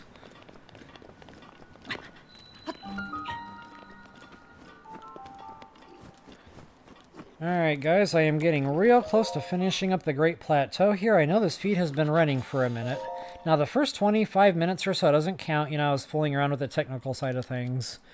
So, you know, at some point I'll chop that first 25 minutes out or so, whatever it was, and that'll, you know, shorten the length of this video. But I think the way this works is once I'm done with the live feed, it automatically saves a video to the channel. So, you know, other folks will be able to watch it at some point. Yeah, I'll have to figure all that out, you know, later on. But, you know, that should cut down the length of the video somewhat. But, you know, until I know what I'm doing for sure, I am going to try to keep the video somewhat brief. That's why I'm not really going to go out to 100% this whole thing just yet. Alright, folks, here it is. Fourth and final shrine. And this is our ice block rune. Now, this is real fun to use in a lot of different situations, and there was a lot of uses for these things. I actually didn't highlight my first playthrough, which, you know, is unfortunate. A couple of things I just didn't know. The funny thing was, you know, I put hours into this game, guys. Like, you don't even know. You know, when you're on bed rest and you have nothing better to do with your time than to play video games, you've got some hours there to you know, to play with. And, I better pay attention to this fight here. You're gonna stand still. Thank you. Let's see how many arrows this takes. I don't want to trash my bow on this dude, but... Okay, it wasn't too bad. So yeah, anyway, you know, the whole time I had been playing this game, I never knew something about these ice blocks. Then all of a sudden, one day, my daughter's over visiting, you know, we're just, you know, doing our thing, father-daughter stuff, fun times. And I'm just watching her play Breath of the Wild at some point while I'm eating dinner. And she's at the tower in Gerudo, the one that's surrounded by the mud pit. And guys, I made this big, long, complicated video on how to get over there. I almost said vehicle. And, you know, with, you know, using the stuff with Magnesis and making the whole bridge and, you know, fighting the wind. Here's my daughter, comes along and, you know, she walks up to that mud pit and she puts down one of these and she climbs it, and then she puts down another one of these and then she climbs it. And I'm like, whoa, what are you doing? You can do that in the mud pits? And she just gives me that stupid look on her face like, yeah, you didn't know that? I was like, oh, yeah, of course I knew that. Yeah, I just, you know, it's been a while, I forgot. Yeah, I knew that. So anyway, I gotta give credit where credit is due. The student became the master on that day. Alright, folks, so that is the Ice Block Shrine. I do not know how to pronounce the C word that they use in the game, so I'm not going to try. But I definitely hope that helped you all out. If you enjoyed the video, please take a moment to like, share, subscribe, and comment. That is always appreciated. And until the next time, as always, best of luck and happy hunting. Alright, folks. We're almost done with the Great Plateau here. Getting close. And I am ready. I'm starting to get a little parched. You know, one thing that's different is when I'm recording, knowing I can edit things out. You know, it's no big deal to just push pause on the video game, get up, you know, go make dinner, do the laundry.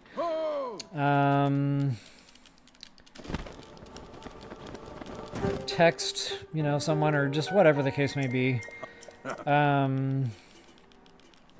Recording live, it's kind of a different animal, so I need to be a little bit better prepared for things next time. And I will be. I'm a slow learner, but I do learn. Alright guys, as soon as we talked to the old man, and that was the reason I wanted to hurry up and get to the shrine before my meals ran out, because I'm pretty much done in the cold region for now. We're not done here by any means, there's more goodies, and I'll get to that. But I want to come back when we have the cold gear. Getting back to that treasure chest I mentioned, that's here in the old man's house. But we can't access that until we finish the Great Plateau. So to do that, I am going to do just that. Now I think we have to find him at the Temple of Time. Unfortunately, there's really no quick way over there, so I'll just kind of do this the way I know how. Go back through the Shrine of Resurrection.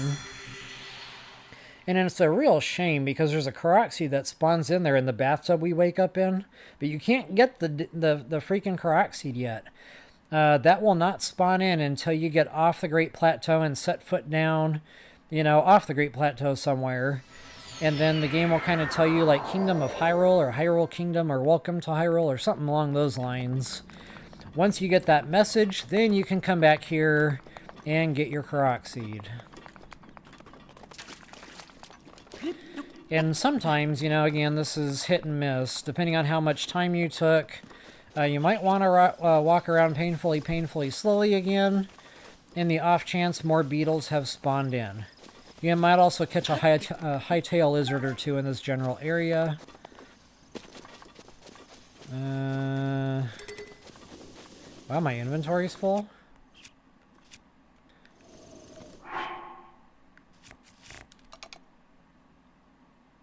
Alright, well, I know that's going to break soon. See, I'll find out here in just a second whether or not anything spawned back in. It doesn't look like it did. Normally I see them pretty quick over here. I don't even see the lizard. So again, it's hit and miss. I'm not quite sure what the threshold is on that respawn. I know it takes, you know, some time though. Usually by the time I've wrapped up doing my 100% of the Great Plateau, I'm seeing them kind of respawning in that spot. So guys, I really haven't talked about something just yet because I really haven't been too worried about combat. But you know, even if you're not dealing with combat, you're still kind of, you know, you're probably still going to have a need from time to time for healing. And I do want to talk about that briefly here. So for healing, and this is why I talked about getting fish, getting the bomb so you can do a lot of fishing. Those fish guys, they're a dime a dozen. They're literally everywhere. Now I don't want to waste a fire arrow lighting a fire here. Actually, there's a trick to that with flint, but I don't have flint. Actually, there's flint right down here. So just for demonstration purposes, you can light a fire using flint and a metal weapon. Okay, so I wanted the campfire just to show you guys roasting food. Now you can throw 10 items down at the same time, and that really speeds this process up. Go ahead and toss 10 down. Whoops, I think I just picked one back up. Oh yeah, you can do, you know, multiple things too. Just keep in mind some things cook at faster rates than others.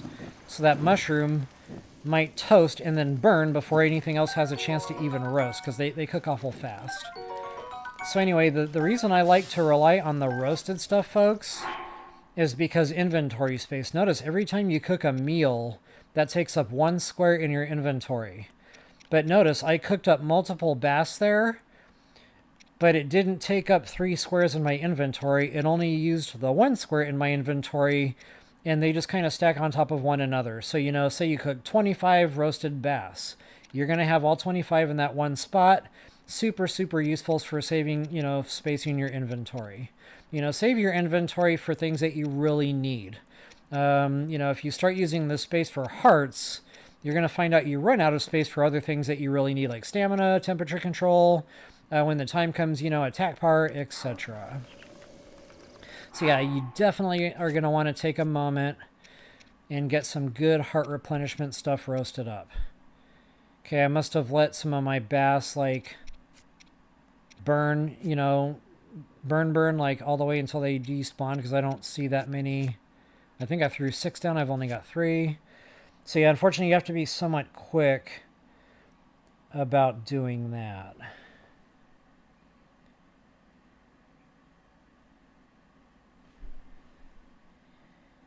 You can hit down on the D-pad.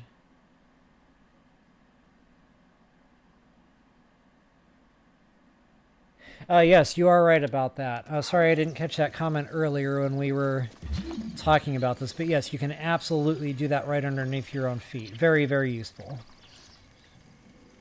So yeah, you can do that. You can use the mud.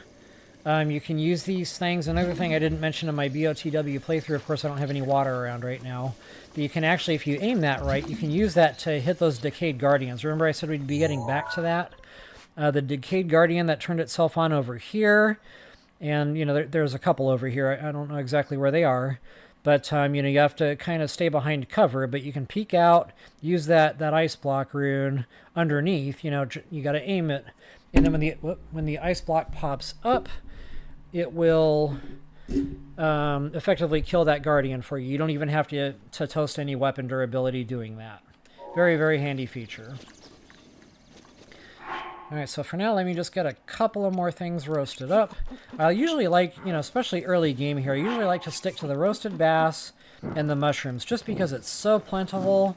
You know, they're super fast and easy to farm. These mushrooms are everywhere. The roasted bass are everywhere, you know, on the Great Plateau, off the Great Plateau. So between those two things, I usually stock those, especially early game. Baked apples, if you really need them, you know, hold on to them. But when your food inventory starts filling up, keep in mind, you know, just try to limit that to 1 or 2 categories to save the space.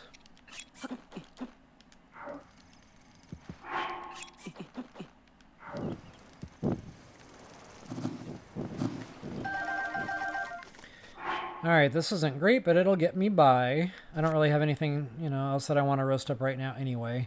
And also on that note, I would probably try to avoid roasting up things that have some kind of a, you know, a superpower connected to it.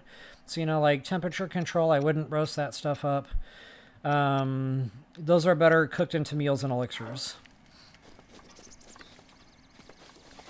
Alright, folks, so since I'm down here, I am just going to do a kind of a quick loop-de-loop, you know, get some Korok seeds, get some other real quick lootables here. I think there's something behind a false wall here. Whoops. Wrong buttons, guys. Tears of the Kingdom, it's going to be a problem. There we go. Yeah, sometimes you'll get some goodies under these rocks too, by the way. I think I forgot to mention it, you know, earlier on. I was too busy talking about other stuff. But every time you pick up one of these rocks, spam the A button. I think it's the A button. And that'll be... Doggone it, wrong buttons. And that'll be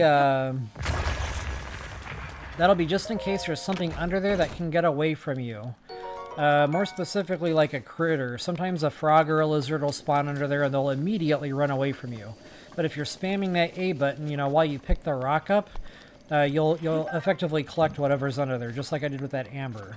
Now, the other thing that's going to get away from you is if you pick the rock up and put it right back down, and there happened to be a rupee under there. Unfortunately, putting the rock back down on top of the rupee makes the rupee despawn. I don't know why. I actually think it's a game glitch. I don't think they intended for that to happen. But either way, you know, if you're spamming that A button, you'll know you did that effectively when Link kind of like walks under the rock and the rock falls behind Link. That's kind of what happens when you're spamming that A button. But again, that's to make sure that you collect your rupees without, you know, accidentally making it despawn. Alright, so enough jibber-jabber about that. Go ahead and go to your blue pen, or whatever color pen that happens to be in your game. Yeah, thanks for mentioning that stuff, Jules. You know, I tend... And I kept myself doing it a lot in my Breath of the Wild videos. You know, it's hard to multitask. So, you know, you're thinking about the things you have to say. There's more than one thing that you have to say. So, you know, when you're trying to make sure you say, you know, 25 different things, you're trying to play the game, you know, you're trying to make sure you get everything, you know, to show where everything's at. Unfortunately, you know, I did miss a lot of chests, I did miss a lot of Korok seeds, and I did, you know, miss seeing a lot of that stuff when opportunities struck. So definitely appreciate you guys posting comments like that, especially in these live feeds where I can, you know, talk a little bit about it. Alright, next on the hit list, there should be a flower out around here somewheres. Okay, this one is actually inside the tree stump.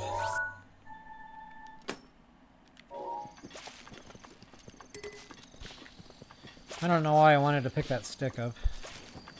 It has nothing for me. Shiny rocks, guys. Shiny rocks. Alright, there is our good friend the Korok seed. Now that other one I was talking about, that's like under a decayed clump of like roots, tree stump, I don't know what to call it. Also, check all these little hollow tree stumps too. Every once in a while you'll find a mushroom or some kind of goodie in there. So yeah, there it is right there. But before I go over there, there's some more goodies here. And don't worry, I'll show you on the map exactly where I'm at here. This little concrete structure. Okay, another bow there if you need it. The traveler's bows are a little bit more durable than the Boko bow. Okay, see, I don't know what to call this, a swamp tree or something. Again, you know, kind of getting back to you have to get rid of the leaves that are in the way there.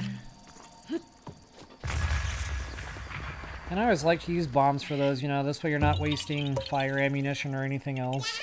Or, you know, for weapon durability for that matter. Speaking of, you know, not wasting weapon durability, guys, the very first time, well, I'm saying that wrong. When I was going through the first playthrough, I experimented with weapon durability versus switches within shrines. And, you know, I just picked some random shrine that had a switch. And I took out a Royal freaking Spear. Royal Hybrid, as they call them. Oh, there was that Korok seed, by the way. Wait. That was that Korok seed, by the way. And, yeah, so anyway, I just started wailing away on that switch. You know, I just kept hitting it. I kept, you know, doing charge attacks on it. And it took a while. You know, I'm not going to lie. It took a long time. But sooner or later, that halberd turned, you know, I got that warning message, your weapon is badly damaged. And I kept swinging away at that switch, and eventually I broke the spear. So just in my mind, I always just, you know, said, okay, you know, don't use the weapons on switches and shrines because it breaks the freaking weapon. Or, you know, at best, it does minimal damage on the weapon, which is still not ideal. So anyway, you know, I kind of put it out on my mind. I proceeded with my gameplay. But that's why you always saw me using these freaking bombs in shrines, guys. Anyway, very recently, and guys, I don't know who this is. You know, I don't have my channel up right now on my phone or anything. But somebody posted a comment saying you don't have to deal with bombs. You can just hit them with your weapons. It doesn't do any damage. Okay, this gets back to, I know I spent time experimenting with this, and I know I broke weapons doing that. So, you know, maybe there was an update. I don't know. Maybe I was in a glitched shrine, and I damaged my weapon in that shrine, and that just doesn't happen in any of their shrines, and it's not supposed to. I don't know. But, you know, I'm going to keep a mindful eye out for that moving forward, and when I get a good shrine with a good switch where I can just wail away on it, I'm going to try that again and see... he got away. I'm going to, you know, give that another try and see what happens. Because, you know, that's something that folks need to know. Because, honestly, if I don't need to be wasting a ton of time, you know, with these stupid switches in these shrines, I'm not going to do that anymore. I will absolutely just use my weapons. But, again, I don't want to do that just willy-nilly. I want to make sure that I know what I'm doing here. But in order to do that, I'm going to have to retest that. Alright, so enough about that. I don't even know what I'm doing in here right now. Korok seeds. That's really my main focus. Our next Korok seed. It's probably going to be on that shelf underneath this overhang. See if I can get a couple of quick lootable type stuff on the way.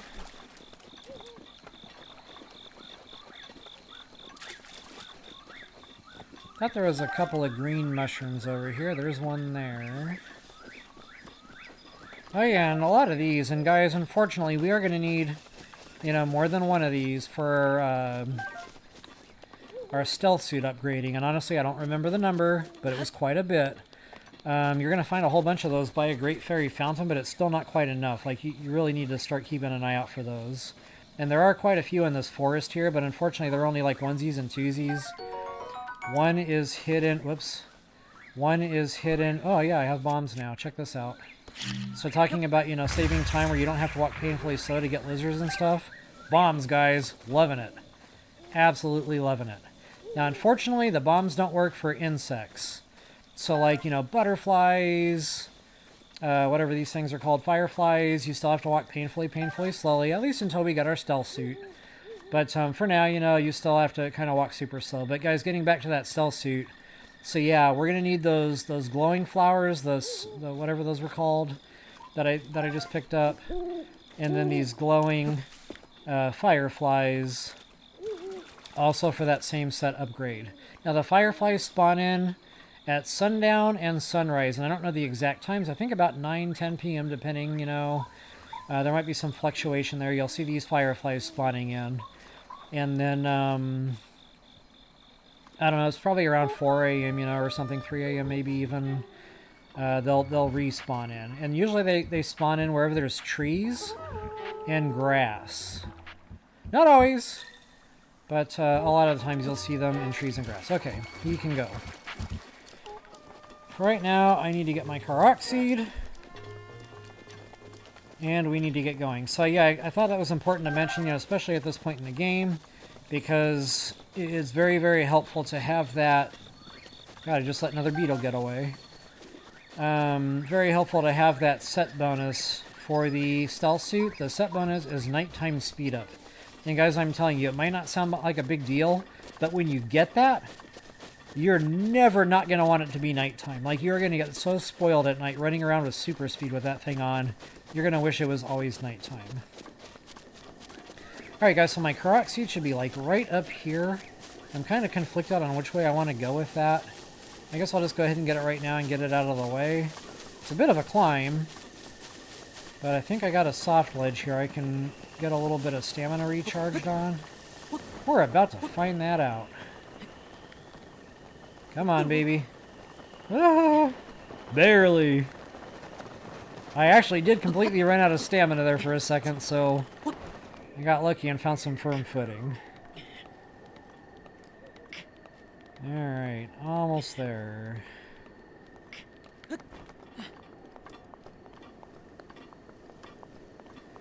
Okay, after I get this Korok seed... Now, there are some other goodies, and again, guys, brevity, you know, video length. There's a treasure chest up there. That's a bit of a climb, but you can do it. There's another treasure chest right out here. I believe it's this one, and it's just like where I got those bomb arrows before. And if it's not right there, it's this one, but I'm pretty sure it's this one. And I don't remember what's in there, but it is a treasure chest if you so desire. There's also one inside this skull. And we're not done with that, those. There's another Bad Boy Nest treasure chest here, but again, I'm going to kind of wait on all this stuff till later. Little Bad Boy Nest here with a chest. And there's like one of those concrete things you can climb for another chest on top right around here somewhere also.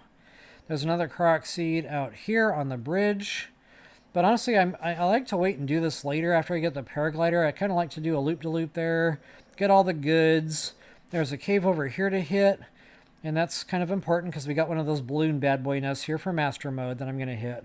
But again, all this is going to come after Paraglider. So I guess I'll shut up about it for now and actually show you guys that when the time comes. Alright, so Korok Seed is the name of the game. Now, if you're not having any luck getting this thing where it needs to go by picking it up, you can use Magnesis. And that, you know, that makes that block just a little bit more controllable there for that Korok Seed. Alright guys, so again, tons of other goodies, but for now, video brevity, warp away. We need to get the Great Plateau wrapped up.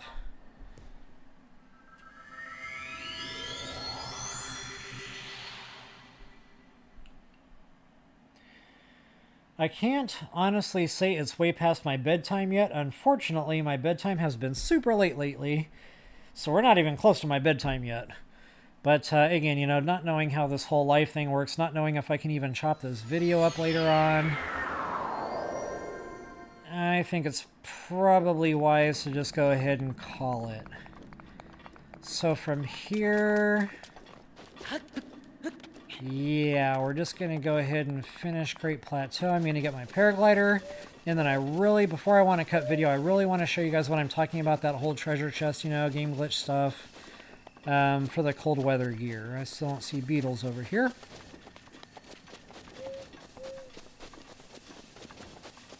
And actually, since I'm going back through this way anyway, I'll go ahead and grab this croc seed that I missed before.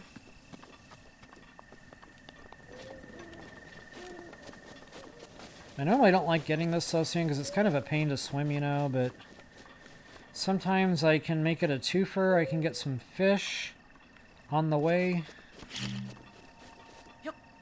Or it's not like a complete waste of a giant swim.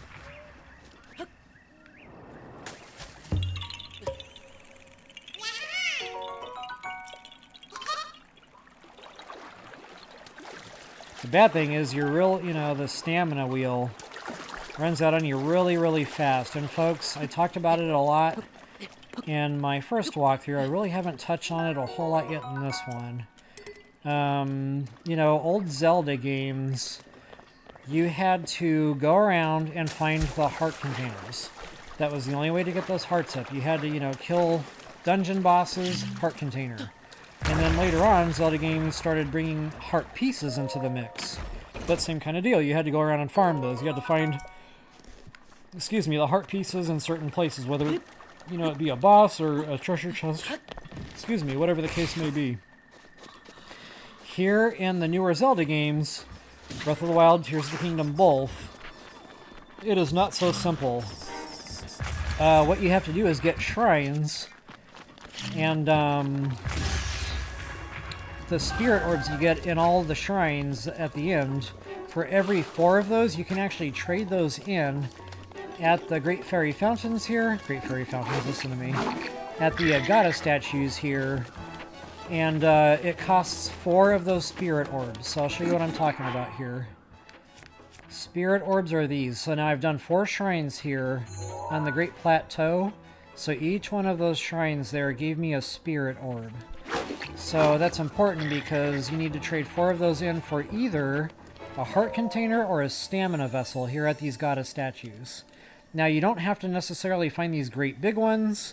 Every village in town actually has another goddess statue. They're like a small version of this. It's probably like a 20%. Whoops, what am I doing? I'm not paying attention. Stand by. So the whole reason I've been babbling for like the last 5,000 hours is, you know, the whole heart container thing. So anyway, trading these in, your first instinct might be, well, of course I'm going to trade those in for heart containers. Duh, there's only 3 heart containers. You know, that's the obvious. You know, who cares about the stamina? But guys, I am telling you, choose wisely, young Padawan, because this is really what's going to make or break your gameplay. Now, I'm going to do what you're probably thinking doesn't make any sense. I'm going to work on the stamina vessels, guys. 100%, hands down. Don't even think about the heart containers. Pretend that's not even an option. Because what's going to happen is you're going to get those heart containers going, you're going to be all proud of yourself, and then you're just not going to have the stamina you need. And guys, your stamina is your freaking everything. That is your paraglider time. That's your time in the air. And folks, when you run out of stamina, if you don't have the stamina packed that you can eat, you just plummet to your death. Super unfortunate. That stamina is your charge attacking, so that's your damage output capability. They're your combat capability to know how battle capable that your character is going to be. Not only with that, when you're doing your aerial bow and arrow, That's your time in the air to get your, you know, bow and arrow going. The more stamina you have, the better off you'll be in this department. I'm just going to toast a couple arrows to show you what I'm talking about. So just to show you that little bit of sliver extra that I bought, that already made a huge difference in my combat capability. So I'm already... I think it takes 5 stamina vessels to get the next wheel completely fulfilled, so I'm 1/5 of the way there on my next wheel. You can get 3 in all, so I'm definitely going to get all 3 before I even think about getting my first heart container. All those hardy durians and stuff that I talked about before, guys, that's our way around only having the 3 heart containers. So in other words, don't worry too much about it. I'm gonna show you guys ways around not having the heart containers, because you need those too. Don't get me wrong. It's not like, you know, you don't need the health in this game. You do. It's just, you know, between the 2 options, I wholeheartedly recommend dumping those spirit orbs into your stamina vessels first. Reason being is if you have your stamina vessels amped up and you've got the stamina that you need to back yourself up, you know, to where you can sprint. You know, you can get away from trouble if you need to. You can sprint away. If you've only got the 1 wheel, you can't sprint very far. But, you know, combat capable with the bow and arrow in the air, you're going to get a lot of your enemies dead before you even have to worry about running away. But again, that costs stamina. Just so many reasons I can't even think of right now, guys, that has to do with stamina. So what I'm getting at is between the stamina being helpful, you know, that's going to save you from taking damage already. So that's kind of like getting heart containers without having to get heart containers, because you're not going to have the need for them if you've got the stamina you need to do the things you need to do to make it safe for Link in his environment, where bad boys are concerned. So I hope that made sense the way I said it. But, yeah, again, just so many other things I can't even think of right now that stamina comes into play. Climbing, guys. Climbing. You're going to need stamina. Horse taming. You're going to need stamina. Again, it's just your everything in the game.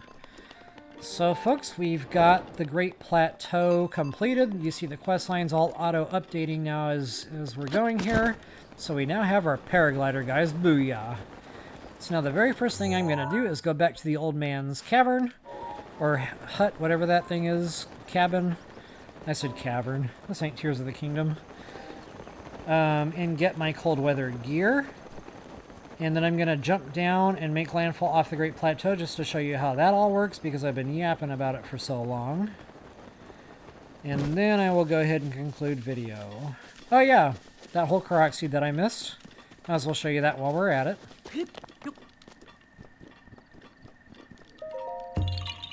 Booyah. Alright, there we are, just to show you where we ended up on the map there. And that treasure chest is now accessible. And there's our cold weather there. Boom, baby. Wait, did I already stamp that? I guess not. Alright, folks, now that Korok seed I mentioned, that's going to be in the bathtub where we spawned in it, you know, initially. That is not... I'm just going to do a quick scan over here, make sure I'm not missing anything. Okay, there are some more stuff, but again, I'll do that in a later video. A couple more Korok seeds, etc. Yeah, so that Korok seed will not be there until you actually make landfall off of this little doohickey. So now I like to make landfall here, so there it is, guys. Hyrule Kingdom. And I'll show you... never mind. That red bobkin is running around out here somewhere, just in case you're interested. But I like making a landfall here because you've got goodies. You've got, you know, the gemstones, and again, guys, every node counts right now just because it's so early game. That's another big difference with this Zelda game versus older Zelda games. In older Zelda games, rupees came. You know, you could farm them, they were out in the environment, you got them for killing things, etc. Breaking pots, whatever. This game, you're not going to find many rupees in pots. The rupees are going to come from stores, vendors, and so you're going to have to sell the stuff you collect. So my best advice, guys, is take the time to get absolutely every single the game throws at you. You know, everything from apples to gemstones. That's going to be super, super important because, you know, an apple, yeah, it might only sell for like 2 rupees, whatever, it's not a big deal. But when you have like 300 apples, you know, do the math in your head. If you sell 100 apples at a time, you're talking a couple of silver rupees right there. And that's just apples, you know, those things are everywhere. So, you know, you do that with every collectible you can get your hands on. You're going to get, you know, more and more selling power that way. But not only that, the gemstones, guys, huge, huge deal having those gemstones. Even, you know, simple stuff like opal, amber, you know, when you start getting good numbers of those things, that gives you a good amount of early game selling power right there. And the stuff that you're going to need rupees for, suit upgrades, opening up the Great Fairy Fountains. When you want to buy super suits, guys, yeah, you're going to really wish you had taken the time to just do your farming when you could have done it, you know, along the way. Instead of standing there at a vendor wishing you really had the rupees to buy that really awesome super suit that you really, really want. All right, folks, so now that I've kind of done that and I, you know, stepped foot down on the Kingdom of Hyrule, all this, you know, EX, and again, getting back to the DLCs, these are all DLC-related content quests. And all of those lead to treasure chests, you know, of different sorts. But the main one I'm interested in is that Phantom Ganon armor, once again, for the Bone Attack Super Suit. Once I get my Bone Attack up, set, bonus, and you don't have to upgrade that suit, by the way. It comes that way. That's one great thing about the DLC. You don't have to go to the Great Fairy Fountains for that. You don't have to upgrade the set twice to get the set bonus. It comes right out the gate. So yeah, as soon as I get that, I'll go get my first Dragon Bone Moblin Club. And then our good friend, the White Maned Lionel here on the Great Plateau, is a dead man.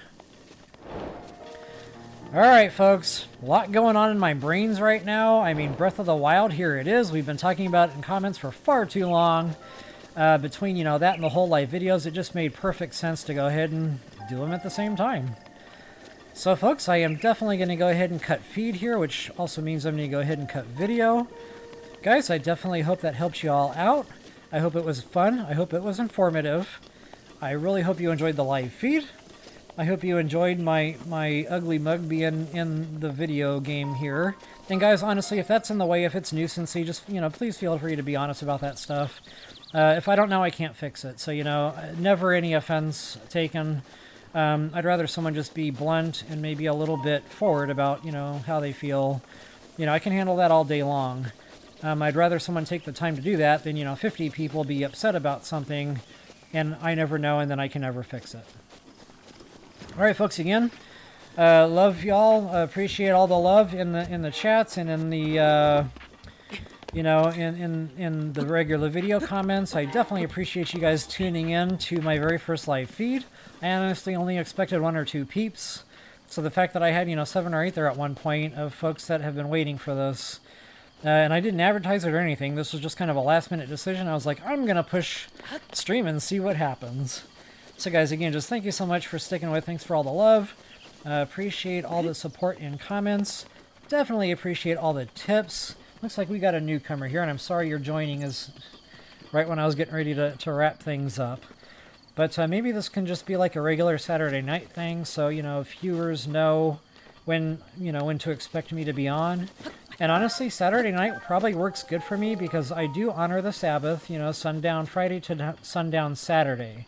So normally as soon as that sun sets on Saturday night, I'm right back into my recordings. So, you know, instead of doing that, maybe I'll just make Saturday night at sundown live BOTW o'clock. And then that way it's predictable for viewership. Alright, folks, again, thank you all so very much for watching. Definitely appreciate you tuning in. Please take a moment to like, share, subscribe, and comment. That is always appreciated, and probably even more so now, especially with those comments, folks. Again, love the feedback, love the tips, love the comments. Keep them coming. So, folks, as always, until the next time, best of luck and happy hunting.